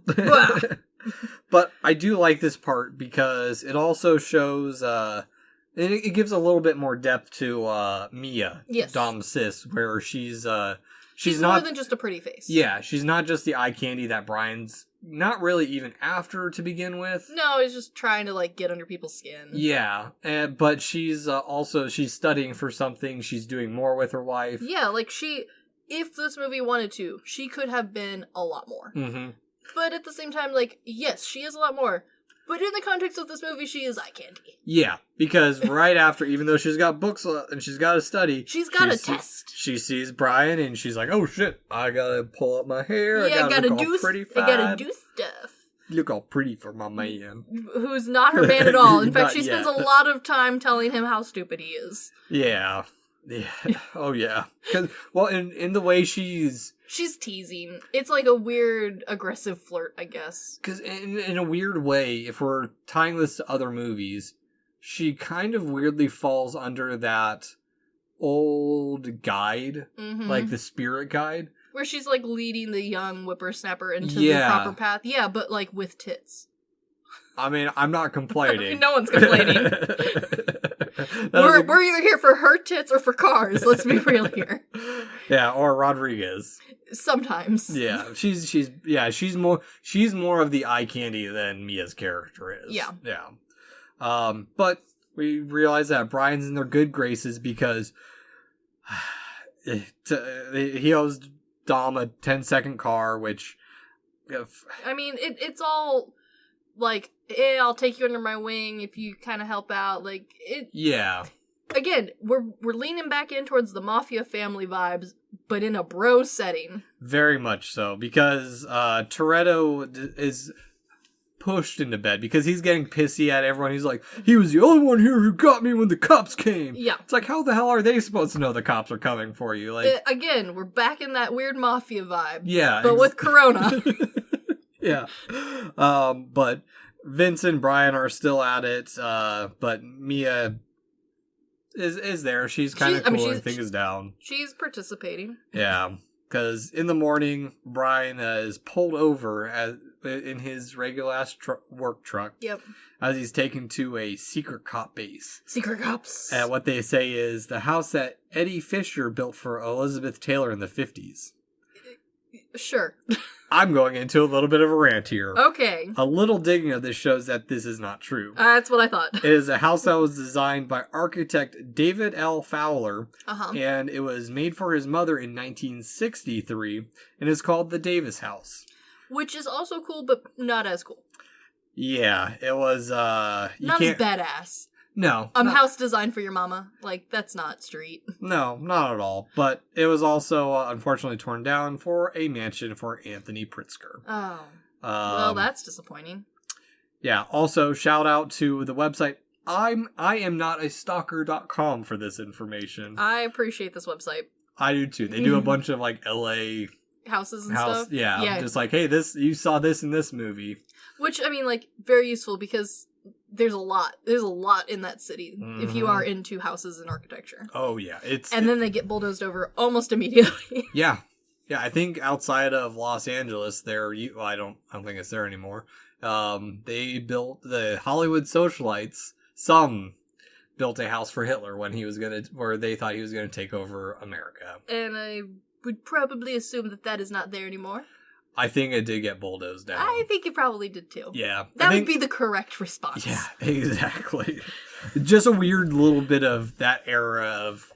If you have enough people with enough money, people are going to build some cool stuff. Yeah. And then they're going to tear it down to build more cool stuff. Yeah. That's just how it is. It's interesting. It is. But in this part, there are so many cops trying to be cool. And there are so many cops who remind you so much of your dad who was cool in high school and now he's not cool, but he's like trying to reconnect with that cool culture. Yeah. Oh, it hurts. Oh, and it's very much so like the typical like cop scenes we see. Get me this by X amount of time. And it's like, that's not how... You've got to get me results. We need evidence before we can do anything. Enhance the blurry footage from the 2000s. Enhance! I don't think we even had that at this point. No. Oh, no, we might have. I don't remember when CIS came out. I don't. Or CSI. I watched all of them and I can't tell you. I know it was around this time because we started watching it in Germany. It feels right, and like I know that the autopsy stuff, the enhanced like camera footage stuff, all of that was a thing, and like nobody's like, yeah, the cameras back in the day were garbage. They're still garbage. Yeah, exactly. But in this moment, we also get the reveal of Toretto's dark side. He beat the shit out of some dude, sent him to a hospital. Oh my gosh, he sent a man to a hospital in a movie about mafias and car chases? That's it? Yeah, pretty much. Oh wow, that's a short rap sheet. Yeah. Yeah. Like, okay, I get it. This movie is not for like, to like emphasize the actual like gangsterness of anyone. This is a movie about cars and tits. But I do appreciate that they're like, all right, he needs to do something bad, but like not too bad because he still needs to be like a likable guy. So like, what's not murder? Oh yeah. He put a guy in the hospital by punching him too hard. Yeah, not murder. But he punched him because he was like hitting on his sister. No. Something like that. No, they explain later, and like Dom's bringing back down and leveling him out as a character, not this loose cannon that the cops are trying to make him out to be. Exactly. Yeah. But after this, we get a little back and forth between cops and whatnot, but we go back to Toretto's place where Brian shows up with a very shitty car, but it has a nice engine. Which, I'll give him that. Yeah. You always put that in something else, I guess. Yeah, well... Or, paint the car. Yeah, something like that. But we get the first mention of the very poorly named racing event, Race Wars. Okay. Actually, that's weirdly topical with the Hitler house. Yeah, okay. I get where they were trying to go with the name Race Wars. I think that especially since this is set in LA, we could have picked a better name. It's a reference to something else from the car culture of that era. There's a race called Drag Wars. Yes, there is, but we also couldn't call it Drag Race because that's a different TV show. Yeah, well, now it is. That was a thing back in the day. Yeah, I know it was back in the day, but we didn't have a TV show about it. Not in the same level. Yeah, not to the same worldwide acclaim. It wasn't Cage Folle. No, not yet. But at the same time, Race Wars was a well enough known term by this point in history that someone should have screened this. Yeah. And should have been like, guys, time out. Hold on. We have a lot of stuff going on. This is in LA. We have a lot of different casts on set. We should pick a different name, like maybe Car Wars. Yeah. Please do not steal any snippets of us shouting Race Wars. Please don't. No. But it is time for Jesse to explain the plan to design. He's the less hunky of the gang. Yes, he is. Also, all on floppy disks. Yeah. The technology in this just, yeah. But at the same time, you don't care. I also have some questions. Mm-hmm. And just maybe a weird little tie-in, because Jesse's character, we get his backstory of why he's there. He's super smart. Yeah, He just has ADHD. Sure, which, back in the day, nobody understood. Medicine was barely a thing for it, and people were convinced it was going to change your personality and who you were and all that. Like, you were going to become a zombie. Yep. So, okay. But his backstory is very similar to another character he plays. Yes, it is. Ash in Supernatural. Yes, it is. Which I had to take a second take of like, I've seen you somewhere. Yeah. This exact person somewhere. Just with a mullet. Yeah. Yeah. I mean, whether or not they realized it, they used this character well, because they set up for the next 9. Because we move from just cars to spy work. Is he in them? No, but the idea of him. Okay. The idea of, like, who moves on and, like, what the group becomes. I was gonna say, if they resurrect him in, like, 4... No, they don't. I would... Actually, from what I know this series goes to, I want them to resurrect him. We do have 2 more still, so that's a possibility. Oh, There's still 2 on the way. And I have... and granted, I have not seen the shorts. There are shorts. There's other stuff. I have not watched every piece of literature on this franchise, because there is a lot. There's too much for even me. Yeah, which we had talked about doing this as a series, and it's just like, we'll have to do them pieced out. Yeah. So, like, he might be in some of that stuff. Okay. As far as I know, he's not. But whether or not they intended to, and I genuinely think they did not intend to, they pre-assembled the A-team in this movie to then move forward with the bullshit that the next 9 were.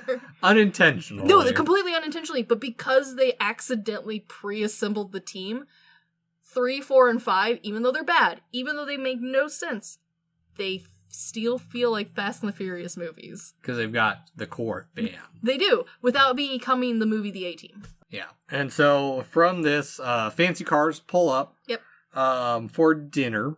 But Vince isn't having it because Brian's there. Yeah. It's very much how your dog reacts whenever I show up. Everyone shows up. Yeah. She has gotten to the point where she's now forgetting who lives in her own house. Oh, jeez. She looked at Phil the other day, who has lived in this house for as long as she has lived in this house, and was like, oh god, stranger danger. Was he wearing a hat? No. She just forgot he lived there. Your dog's special. She is very special. But I do like this part of building up the family, as we too. do get a lot of insights into their traditions, where we learn that they're very close-knit. They have parties together. Yes. They have this, from what we can see, this is, again, tying back into Mafia movies, this is like their Sunday dinner. Yes. Okay, so not only have we tied back into Mafia movies somehow, but we also are again setting up for the rest of the franchise, because the cast changes throughout the franchise, because we have some people who go off to do fancy other things. We have some people who come back later because contracts are weird. And even though we have a weird rotating cast, everyone can claim fam. Yeah. And you're like, yep, of course. All right. No problem. You're here. You're in the fam. No problem. Yeah. And even characters who aren't in the movie at all. They're like, oh, you knew Dom one time in, like, the 8th grade? Welcome to the fam. Yeah. The band's not even in the film. I haven't seen them, so I have no clue. We'll just have to binge them at some point. I will. I plan on starting to pick these up, because I'm actually more curious about the series. This is one that, like, spirals in a way you'll be very pleased with. Yeah. Also, thing I didn't bring up, the movie playing in the background, no, that's coming up. It's coming up. There's a movie playing in the background. That's another yes, it is. Coen movie. But I do like that Vince shows back up with his tail between his legs, where he's like, okay, fine. Yeah, like, it all, again, very Mafia-esque, but in a bro culture. Exactly.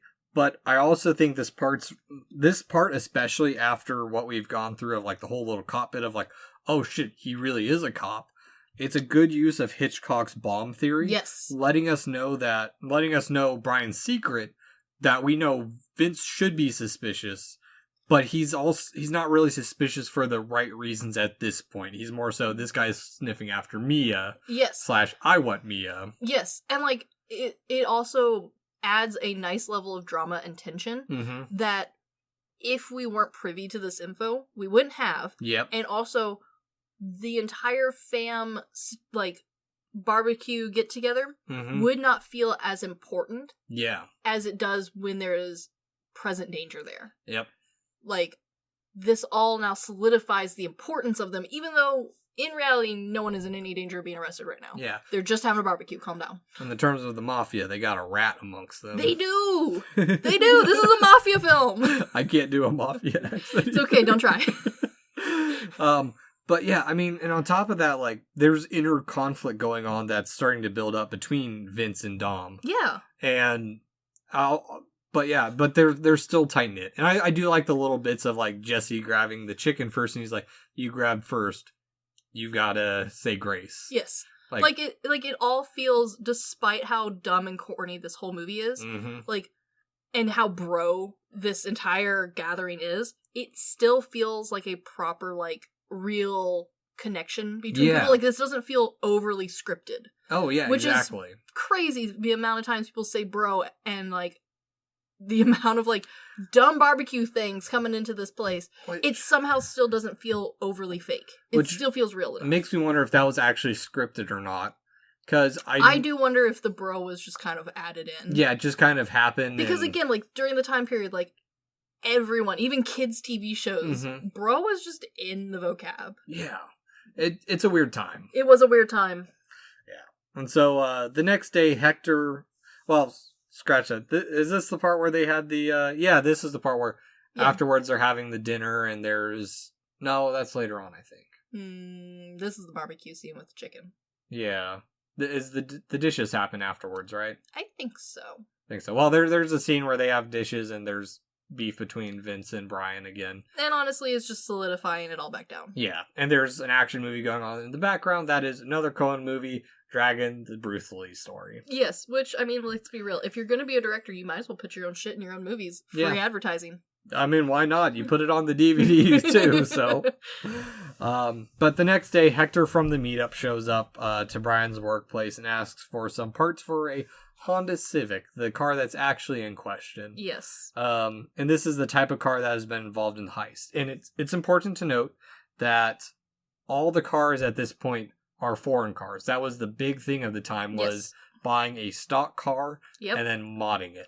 I remember this time well. I had many of friends who thought themselves cool and were modding their very basic mom cars. And they were like, it goes so fast now. It's so cool. And I was like, that's great. Can you repair it? Yeah, no. And the answer was no most of the time. I had a handful of friends who legit could, and they have gone on to do great and magical things. But 99% of the friends I had who, like, put fancy tires on their car or, like, souped up their engine, put in the weird dashboard, that didn't go far. Yeah, no, I completely understand. I know you've built your own cars. So. I did, but I built a classic, and I used the manual from the car to build it. But in YouTube. Still, you have cred. You built your own car. It does still run. It's not great. Yeah. You need to turn that sucker over every once in a while. Yeah. So Brian then breaks into Hector's place to check out the cars, but is caught by Vince and brought to a scrapyard. Where, I mean, spent a lot of time in a scrapyard, but not for the same reason these guys are there. No. Because Toretto comes out of the shower. Sure. The shadows, very much like Riddick. Oh, yeah. Very Riddick feel. But it's a good bad guy look. Yeah. I mean, it's spooky. It's scary. It is. It's very much like the Godfather sitting in his smoky room. Yeah. Yeah. But with cars. Yeah. And by the way, Coen doesn't mention anything about, like, a mafia movie. No, but he has accidentally created one. Yeah. He went so far down the Western rabbit hole, he ended up in Mafia Land. But I do love this part because Brian's like, no, man, I'm definitely not a cop. I was trying to get a leg up on the race wars. Yeah. A white dude breaking into a Mexican. Yeah, this is going well for him. But I do love that this whole part really makes me think of that trope of the time. You have to tell me if you're a cop. Yes. Like, back in the day, no one was a cop until you told them you were a cop. Otherwise, you were still good. Yeah. Like, it was, I don't know, it was just a movie thing. I think we've moved past that for the most part in our movie, like, watching stuff. Like, if there's a bad guy and he suspects you're like in with it.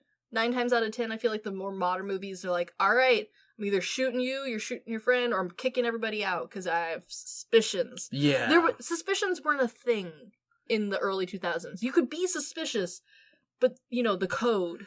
Yeah, it took this weird transition from, like, I recently watched The Untouchables, the part where De Niro's character just takes out a baseball bat and whacks the other dude in the head at the table. It's like, oh, you guys aren't giving them chances. We went from suspicion in the early 2000s to paranoia in the, like, more recent ones. Yeah. Which, I mean, is a fair progression, because, like, enough of the audience at this point has, like, watched these movies to be like, why are you letting suspicious people just hang around your operation? Yeah, like, exactly. Like, it's a fair point, but we haven't gotten there yet in film history. We are still in the realm of, like, yeah, but I gave him a beer once.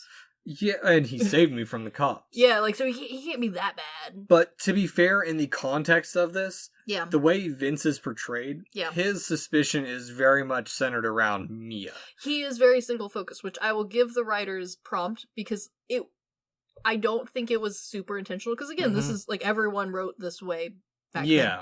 But it does give them a nice out, and it does make this movie, like, feel a little bit less... I don't know, like, cheesy?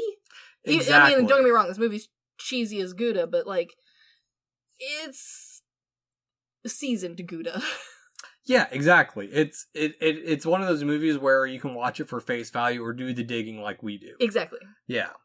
And so, from this, I'm not a cop, well, the crew's like, all right, well, we're on board with you. Yeah, like, they believe him very quickly. Yeah, they pull up to Johnny Tran's place where, Johnny Tran shows up, but Brian spies some DVDs, and they're interrupted by Tran's crew's arrival. Yeah. Which, this is weirdly...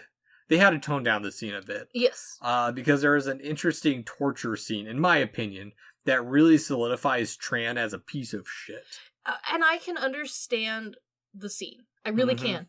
I do agree, though, that for the majority audience watching this, especially when this came out, that would have been the step too far.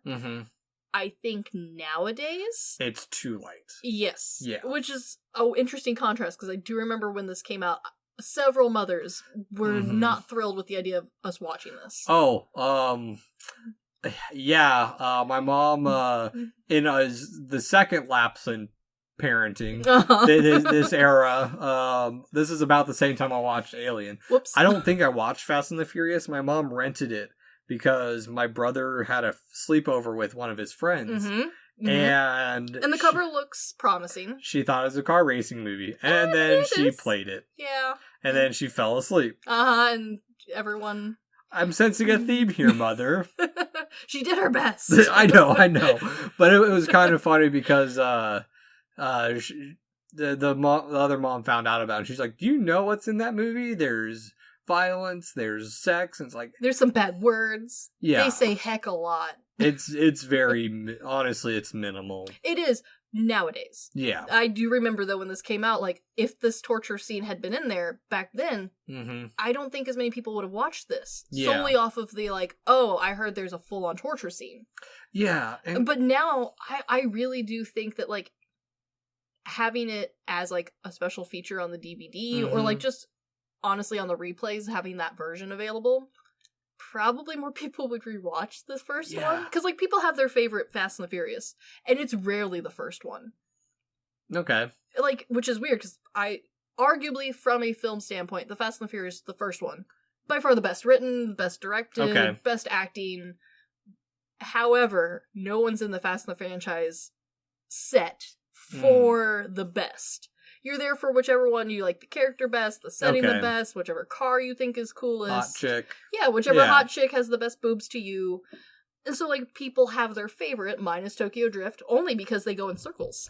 The only thing I know from Tokyo Drift is... It's so bad. I think I've seen one scene where they're going down, like, a car parking garage. Yes, that's my favorite scene by far. And... I love that scene. The theme, whatever the theme song is. Yes, I loved the theme song too. I only know it because of corgis drifting around Center Islands. Yes. I love the entire third one for a meme, and that's the reason it's my favorite. And that's, I think, a lot of people's, like, feeling towards this franchise. Yeah. So it's kind of like Harry Potter. No one's favorite character is Harry Potter. Yeah. I don't know who mine is. You'll find one, but it won't be Harry Potter. Nobody's is Harry Potter. I'm sure someone out there is a Harry Potter fan. Someone is. They are a rare breed. Yeah, I like Daniel Radcliffe because he's in a bunch of batshit crazy movies. I agree. I fully agree. Daniel Radcliffe is one of my favorite actors. He's not my favorite Harry Potter character. Okay. Interesting. I wasn't aware of a lot of this. This is when you have enough of something, that's just kind of how it devolves, I think. Yeah. Like, if you have enough superheroes, nobody's favorite superhero is Superman. If you have enough Fast and the Furious movies, nobody's favorite movie is the first one. Okay, I can see that. Yeah, I get that. But back to the movie. Yes. This part as well, Coen was worried about making an Asian guy the bad guy because it was the early 2000s, but also is very stereotypical of like James Bond movies or those spy crime movies of like the Oriental person being. We had just like come off the peak of like the idea of the old opioid crisis being a villain. Yeah, and like obviously the opioid crisis, and I'm being very sarcastic here, is always the Asian man, like, crime boss sort of thing. Yeah. We had just gotten done with that as, like, an entire Hollywood trope, and all of us kind of collectively went, we should back off of this. Yeah, we're not talking like Big Trouble in Little Chinatown where it's a parody of it. No, we're talking, like, legitimately half of, like, it's kind of the difference after 9/11, where we switched from having like the opioid being the like quote unquote bad guy and thus Asian people being the bad guy to everyone from the Middle East being the bad guy. This is very much that time frame. Is very much that time frame. And so like I can understand his hesitancy there because this franchise weirdly spent a lot of time with minorities. Yeah. And especially for the Hollywood franchise. But and here's the thing, especially with Coen's approach, is specifically how he set up everything to be multicultural from the get-go, because that was the community.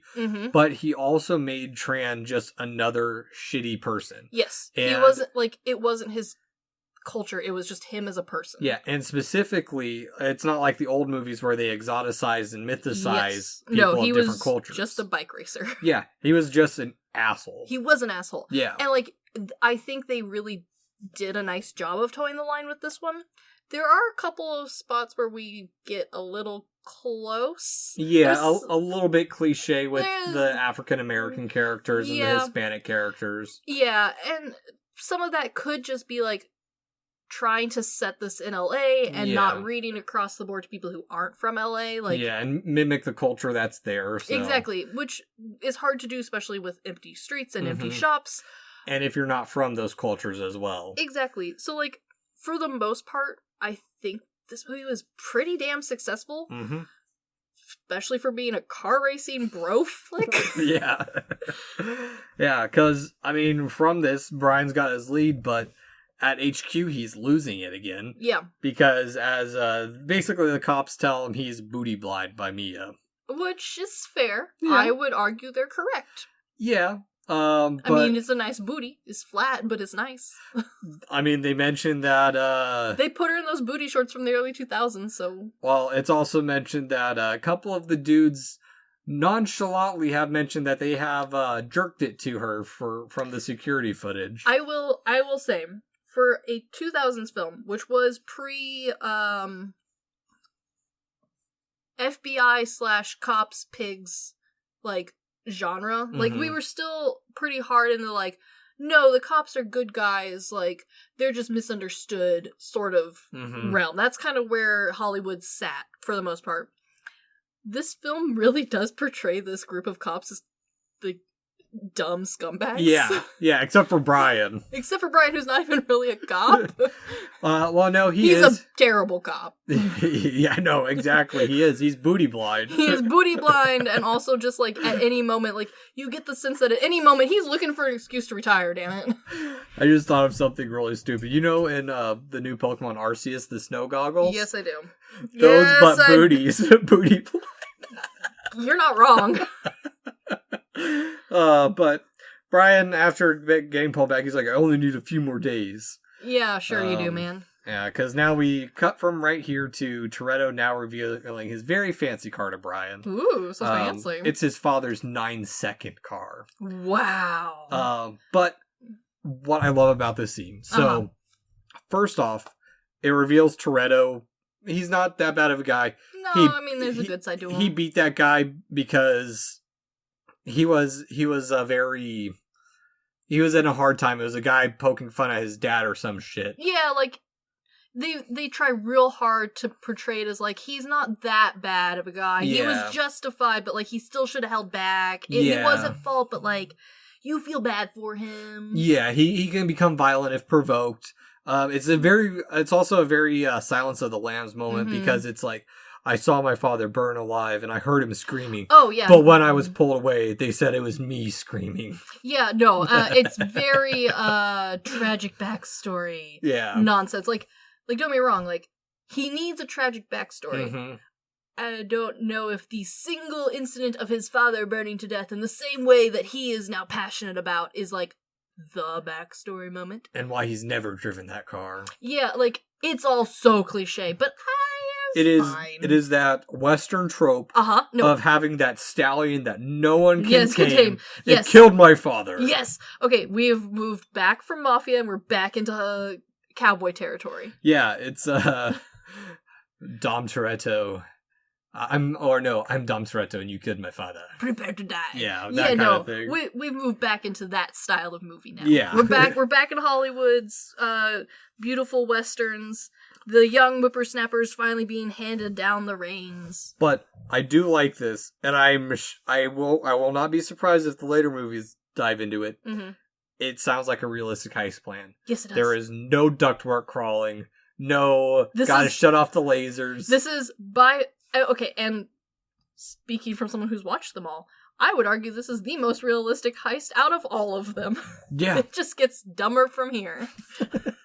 I have no hopes after the second one. You really shouldn't. Even the second one's dumb. The second one isn't terrible. It's not the worst, but we're getting close. We're leaning onto that dumb pole. Oh, I don't doubt it. But now we are onto date night with Brian and Mia at Cha Cha Cha. Yeah, which is a terrible name for a place. Yeah, where I do like this part too because Mia's trying to bond with him, but Brian's still very much so learning about the group and the case. Yeah, like he feels so awkward. Yeah, because we learned the origin story of the family, which I think is quite well done because we're not using flashbacks. And while it does feel exposition-y, it fits because they're at dinner. Yes. What else are they going to do? Yes. And, like, we need to know about the backstory of the fam to care more about them. Otherwise, it just kind of feels like a group of friends. Yeah. Who, like, kind of see each other once a week for game night sort of thing. Yeah. Like, they don't feel as close-knit as we would expect them to be. Exactly. Like, we don't feel like they should risk their necks for each other yet. Yeah, exactly. And so, from here, there's a few things that go on. It's another heist time as we get a juxtaposition of the rate of trans place with sexy time with Toretto and Letty. Which, gotta have one. Yeah. It's an action movie from the 2000s. Gotta have one sexy scene. Lift up the girl, set her on the car. Yeah, it's a car movie. What you be expecting? Yeah. I'm surprised there's only one sexy scene, to be honest. Yeah, because there's that part where that's really the only sexy or like the sex proper. Yeah. I mean everyone's wearing the proper foreplay. Yes, I mean everyone's wearing bikinis in this movie, but like. Yeah, because the only other thing we see is Brian in bed with Mia. Yeah, but it's not a full scene. No, it's just a titillizing taste. It's the post-coitus. Yes. Yeah. Without the cigarette. Actually, them just sleeping and him getting a call in the middle of the night. Yeah, it's we find out that the raid was unsuccessful as everything in the warehouse was legit and circumstantial because Brian is definitely booty blind. Brian's so booty blind he can't even give them good leads no more. Nope.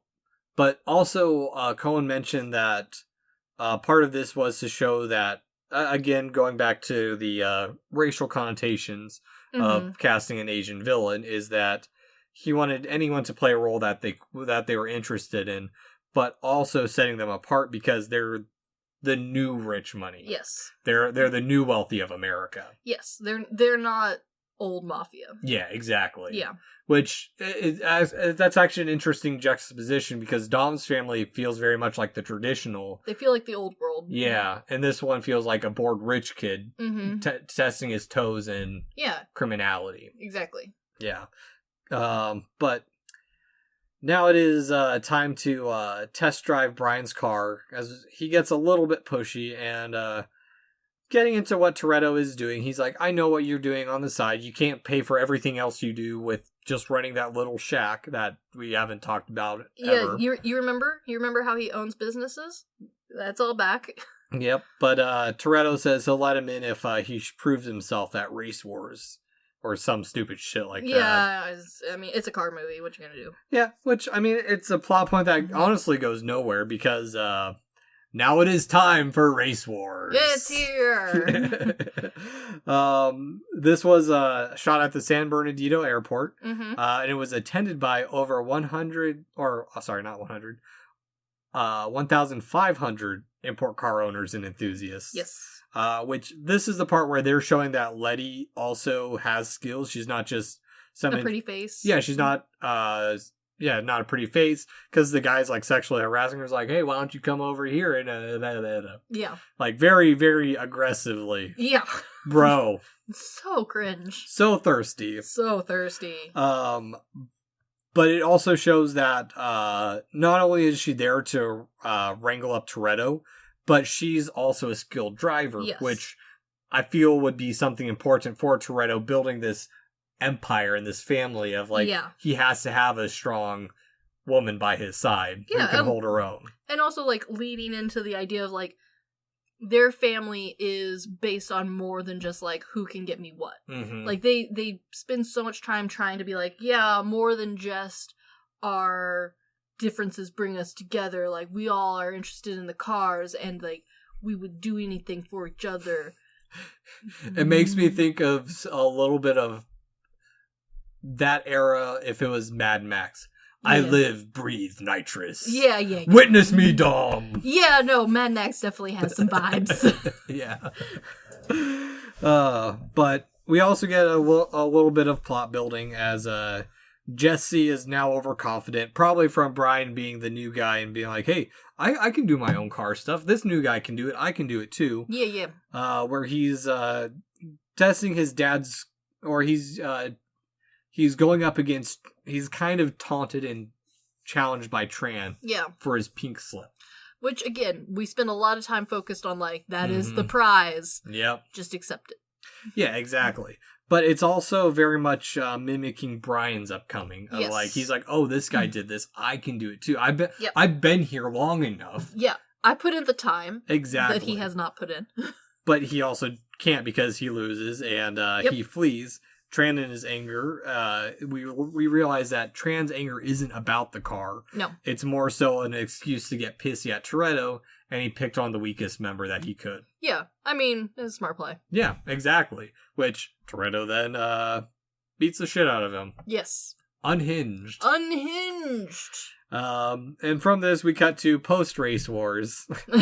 These are some pretty bad sound clips. Oh, no. We really should have rethought the name of this race. But it is what it is. Yeah. And Brian is trying to come clean with Mia, but she doesn't seem to care as Toretto and the crew are just bad timing. It's bad timing. Where he reveals the name she knows is fake, but the feelings and the person he really was with her is real, but she's the only person he can rely on. Yeah, which I mean, yeah.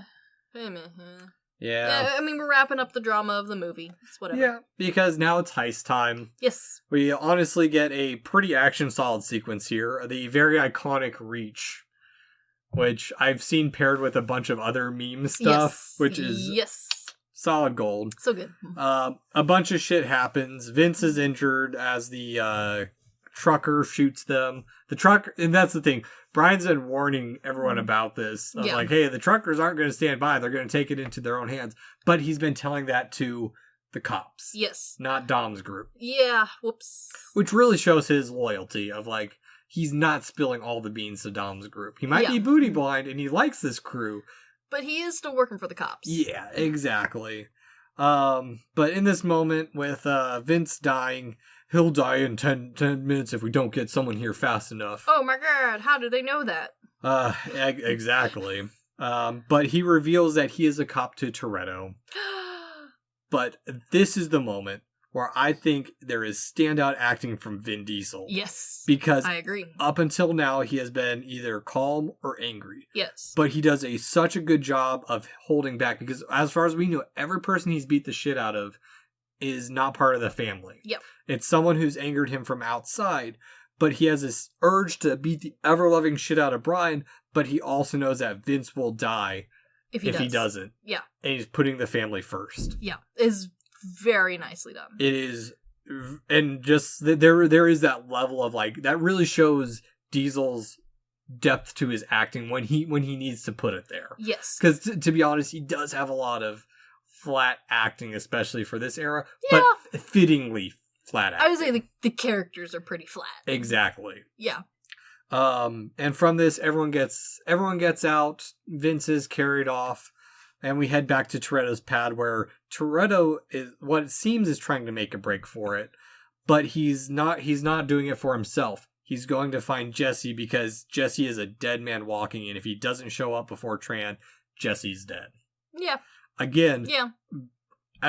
All this little stuff we've had building up the family is coming to a head. Yes. Toretto's priority has always been the people around him. He might be the big shot, but he really cares. And I don't know, it just really solidifies how like everyone who remembers this movie remembers Cars and the fam. Yeah. And like it works. Yeah, it does, exactly. Because and yeah, the cops are coming up on him. Yeah. Like he knows he's a wanted man now. Yep. But it's all about Jesse. It's all about Jesse. Exactly. Also, I love this moment because, well, this is the first moment that Toretto's had a gun that we've seen. That's true. Because he pulls his shotgun out on yes. Brian, like, get out of here, man. But I love how Mia feels like an angry housewife on the patio. She really does. She really does. Yeah.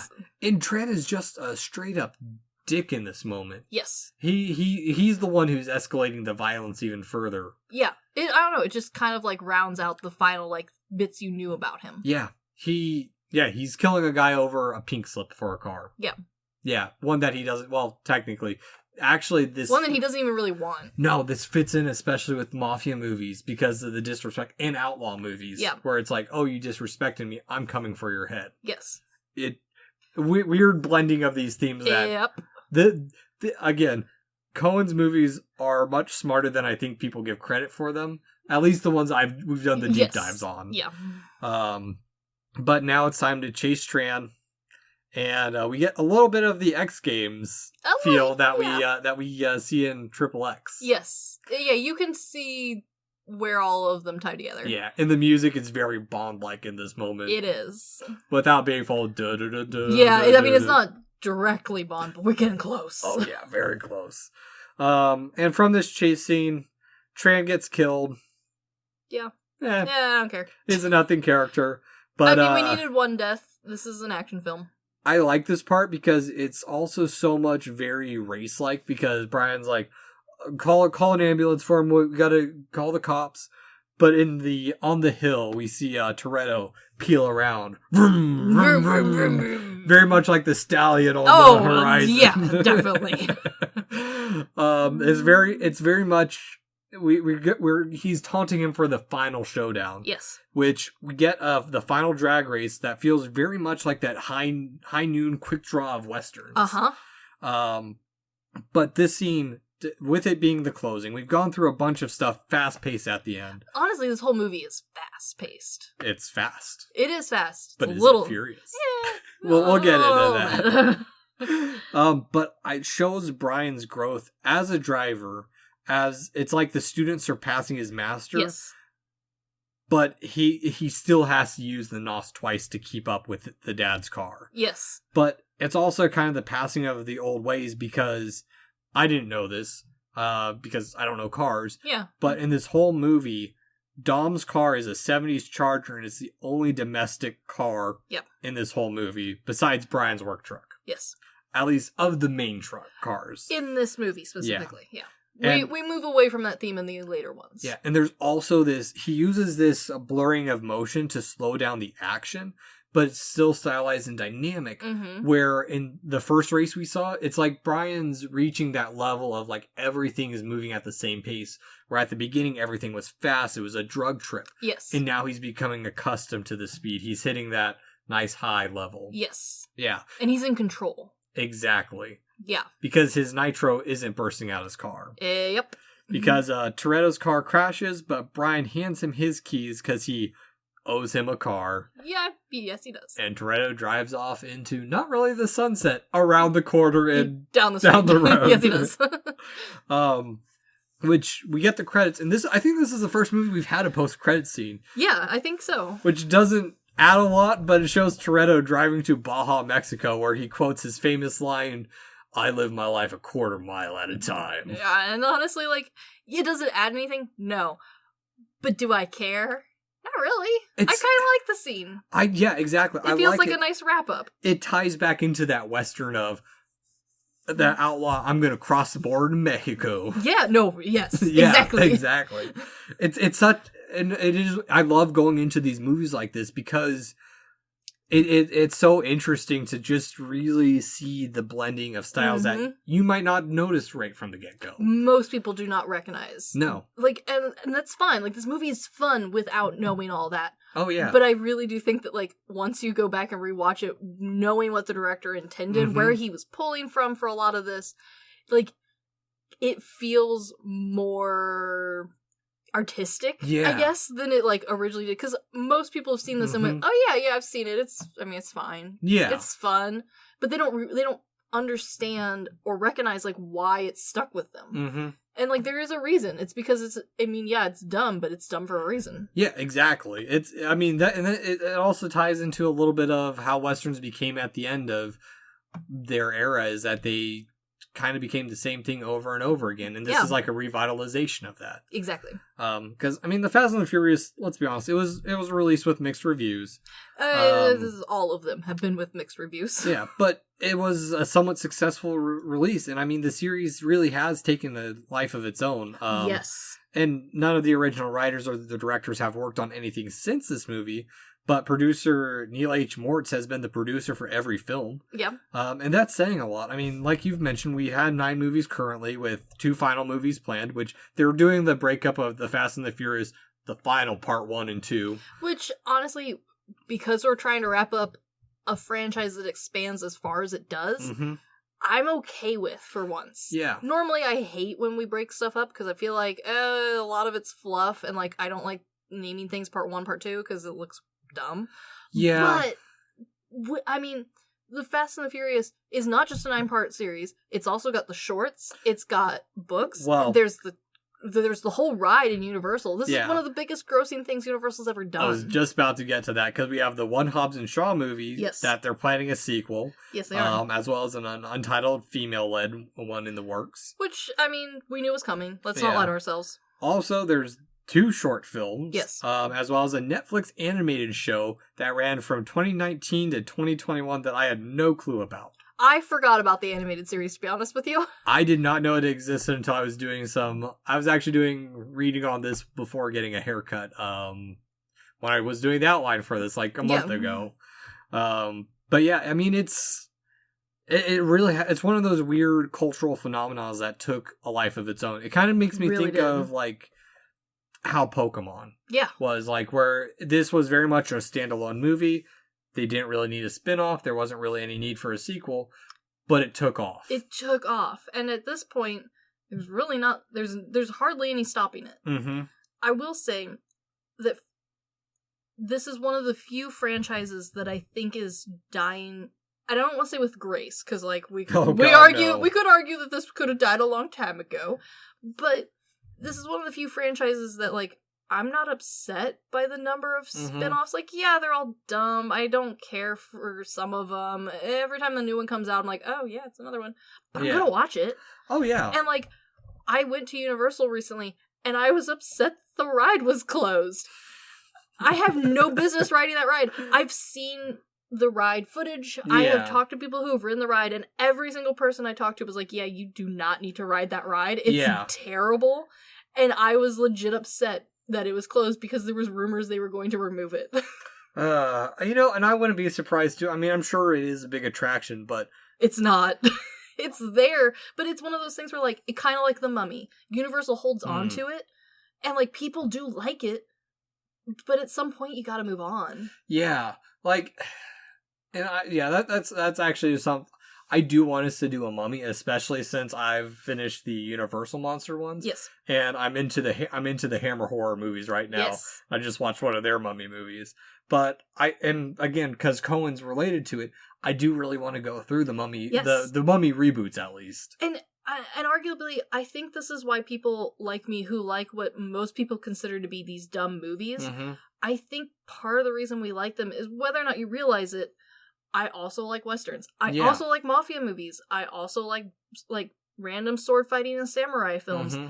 And these movies, whether or not you recognize it, they tie all those themes together. Exactly. And I think it comes down to, like, I think it's specifically when the director is as well versed as Cohen is. Yeah. Because in his commentaries, not saying that any of the other directors are dumb, he is intentional on what he's doing. He's very intentional what he's doing. And specifically, one thing I wanted to talk about was his motivation behind making this movie PG-13 that I thought was interesting. Mm-hmm. Because us as horror lovers, anytime we see a new franchise coming out or a reboot and they make it PG-13, we're like, they toned it down. yeah, this is going to be stupid because it's going to have a bigger box office draw. Yeah. But that was Cohen's explanation behind wanting that was actually really interesting because he wanted younger people to get into the car scene and wanted to use this as the introduction to a scene that he was interested in. Which, honestly, I think he did really well. Mm-hmm. Because car movies, up until Fast and the Furious, they weren't action movies. Yeah. They, for the most part, were pretty dull. Some of them were history-based. Some of them were just, like, almost biographies, but they were more focused on the person than the car. Some of them were car, but for the most part, they weren't franchises, or they were kind of dumb, like Kirby the Love Bug. I still have... It's girly, man. I know.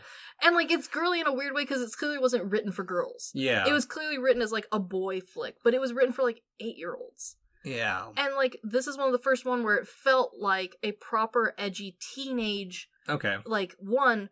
And, like, yeah, teenagers want to, like, push that boundary. They want that R rating, because, like, it's cool. Yeah. But at the same time, by making it PG-13, it meant that everyone in your high school saw this. Yeah, no, exactly. And I mean, that's the thing, is how big this movie was. And I talked about hearing it in middle school, moving back to the States. Well, when I moved back to Europe, people were still talking about it. Yeah. And people were talking about what they wanted to do with their cars when they finally could drive. Fun fact.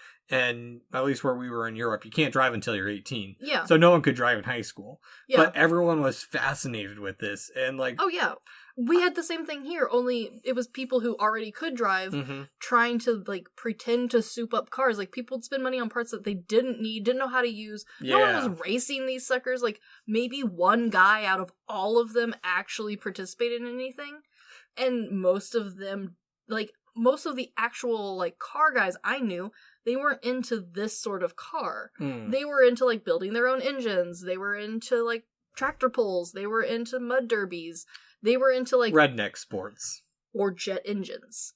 Yeah. Like, they weren't into street racing. Like, street racing wasn't, like, an actual car guy thing.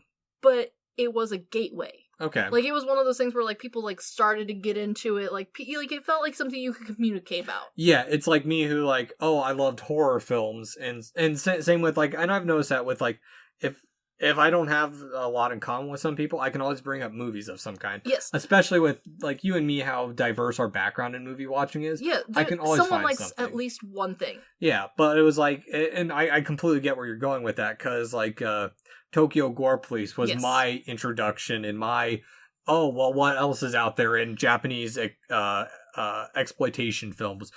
How deep does this rabbit hole of depravity go? Exactly. And for some people, like, the farthest it goes is surface level. Like, they're just gonna see the big Hollywood horrors, and they're gonna be happy with it, and they're gonna think themselves horror fans. And they are. They're horror fans. They're just not deep divers. Yeah. And this movie is very much... And actually kind of the same thing with The Quiet Place. Yes. Where we didn't care for it, but everyone else I know who's not a horror fan... They loved it. Loved it. Loved it. Exactly. I didn't get it.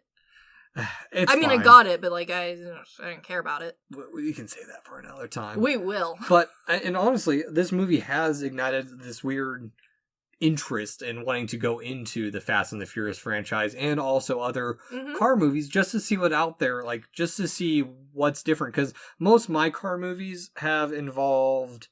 they're more outside of it, where like I think the last car movie I watched before this was Black Test Car, which was a corporate espionage movie. Yeah, and like it's also one of those things where once you start getting into it, it feels like you're justified in revisiting these old bro movies that like you knew you liked, but people just dissed on them. Yeah, and that's what we started doing with Lads Night too, was just going into like these shitty movies that mainly Erica wouldn't want to watch. Yeah, that's fair. That's what Lads Night's for. Erica and I will watch movies at Girls' Night. Yeah, and some movies that you have absolutely no interest in watching either. That is also fair.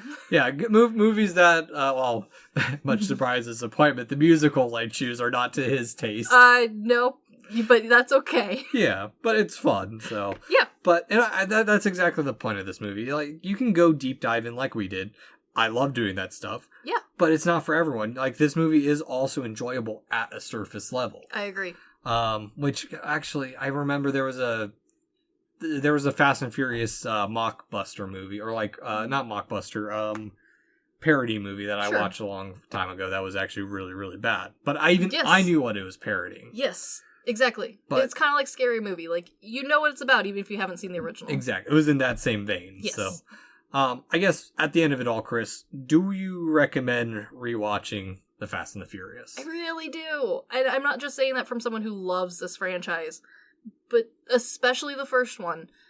It's worth a watch. Even if cars, even if bro movies aren't really your thing, this is legitimately a good movie. Do you need to see the rest of the franchise? No. Okay.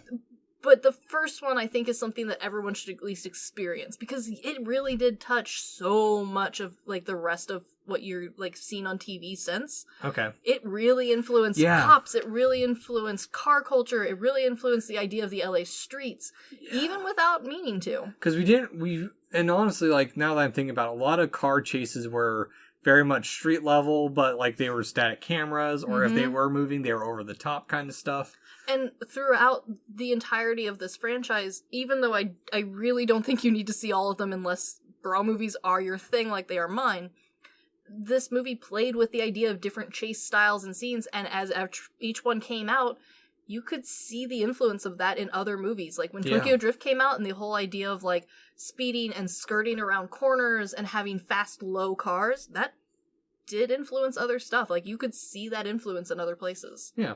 It's interesting. I personally do recommend giving this movie a watch, honestly. Yeah. Even if you aren't super into cars like I am, it is still a fun and stupid time to watch. Yeah, it's a good time. Yeah, I mean, I was going into this because I had avoided this movie until last year, basically. Which is fair, I think, and like the hype that it had around it, I can totally understand that. But when I watched it, I was pleasantly surprised with how well everything was done for it. And even, we will get into it as at some point, but the sequel. Yeah. The sequel's actually, the second one's actually pretty good. Yeah, the second one's not that bad. Yeah. It's after we get past the third one that I think it is aware of itself by the third one. Yeah. And like, honestly, by the third one, you either like this series or you don't, and most people just liked it to like it. Yeah, you were in for the ride at that point. Exactly. And that's probably how I'll be, because honestly, I do recommend watching this first one. I think it's kind of like how people watch the James Bond films. There are certain James Bonds you must watch, and then there's others that, like, at this point, you've already started watching, might as well finish them. That's actually how I watch all the Bond movies. Exactly. Fast and the Furious, exactly the same. Yeah, so I guess how we'll conclude this is movie Fast and Furious. This is I would argue, the only one in the entire franchise that is both Fast and Furious. Okay. I will have to agree with that. Besides the second one, I haven't seen any of the other ones, obviously. But I do think this one is Fast and it is Furious. Yes. Because the constant camera angles were constantly being moved around from one place to another, even inside the house parties, inside the garages. Everything's changing angle, but we're keeping grounded in everything we're doing. Yeah. Is it Furious? Half of it, I would say. Yeah, that's fair. Really much the last half of the movie hits that Furious bit. Once we start learning of Dom's nature, and like there's kind of that tension building, that's when it starts to become more Furious. But it does start off very strong. Yeah. So, but yeah. Anywho, this has been The Good, the Bad, and the Weird. Thanks for listening. Peace, fam.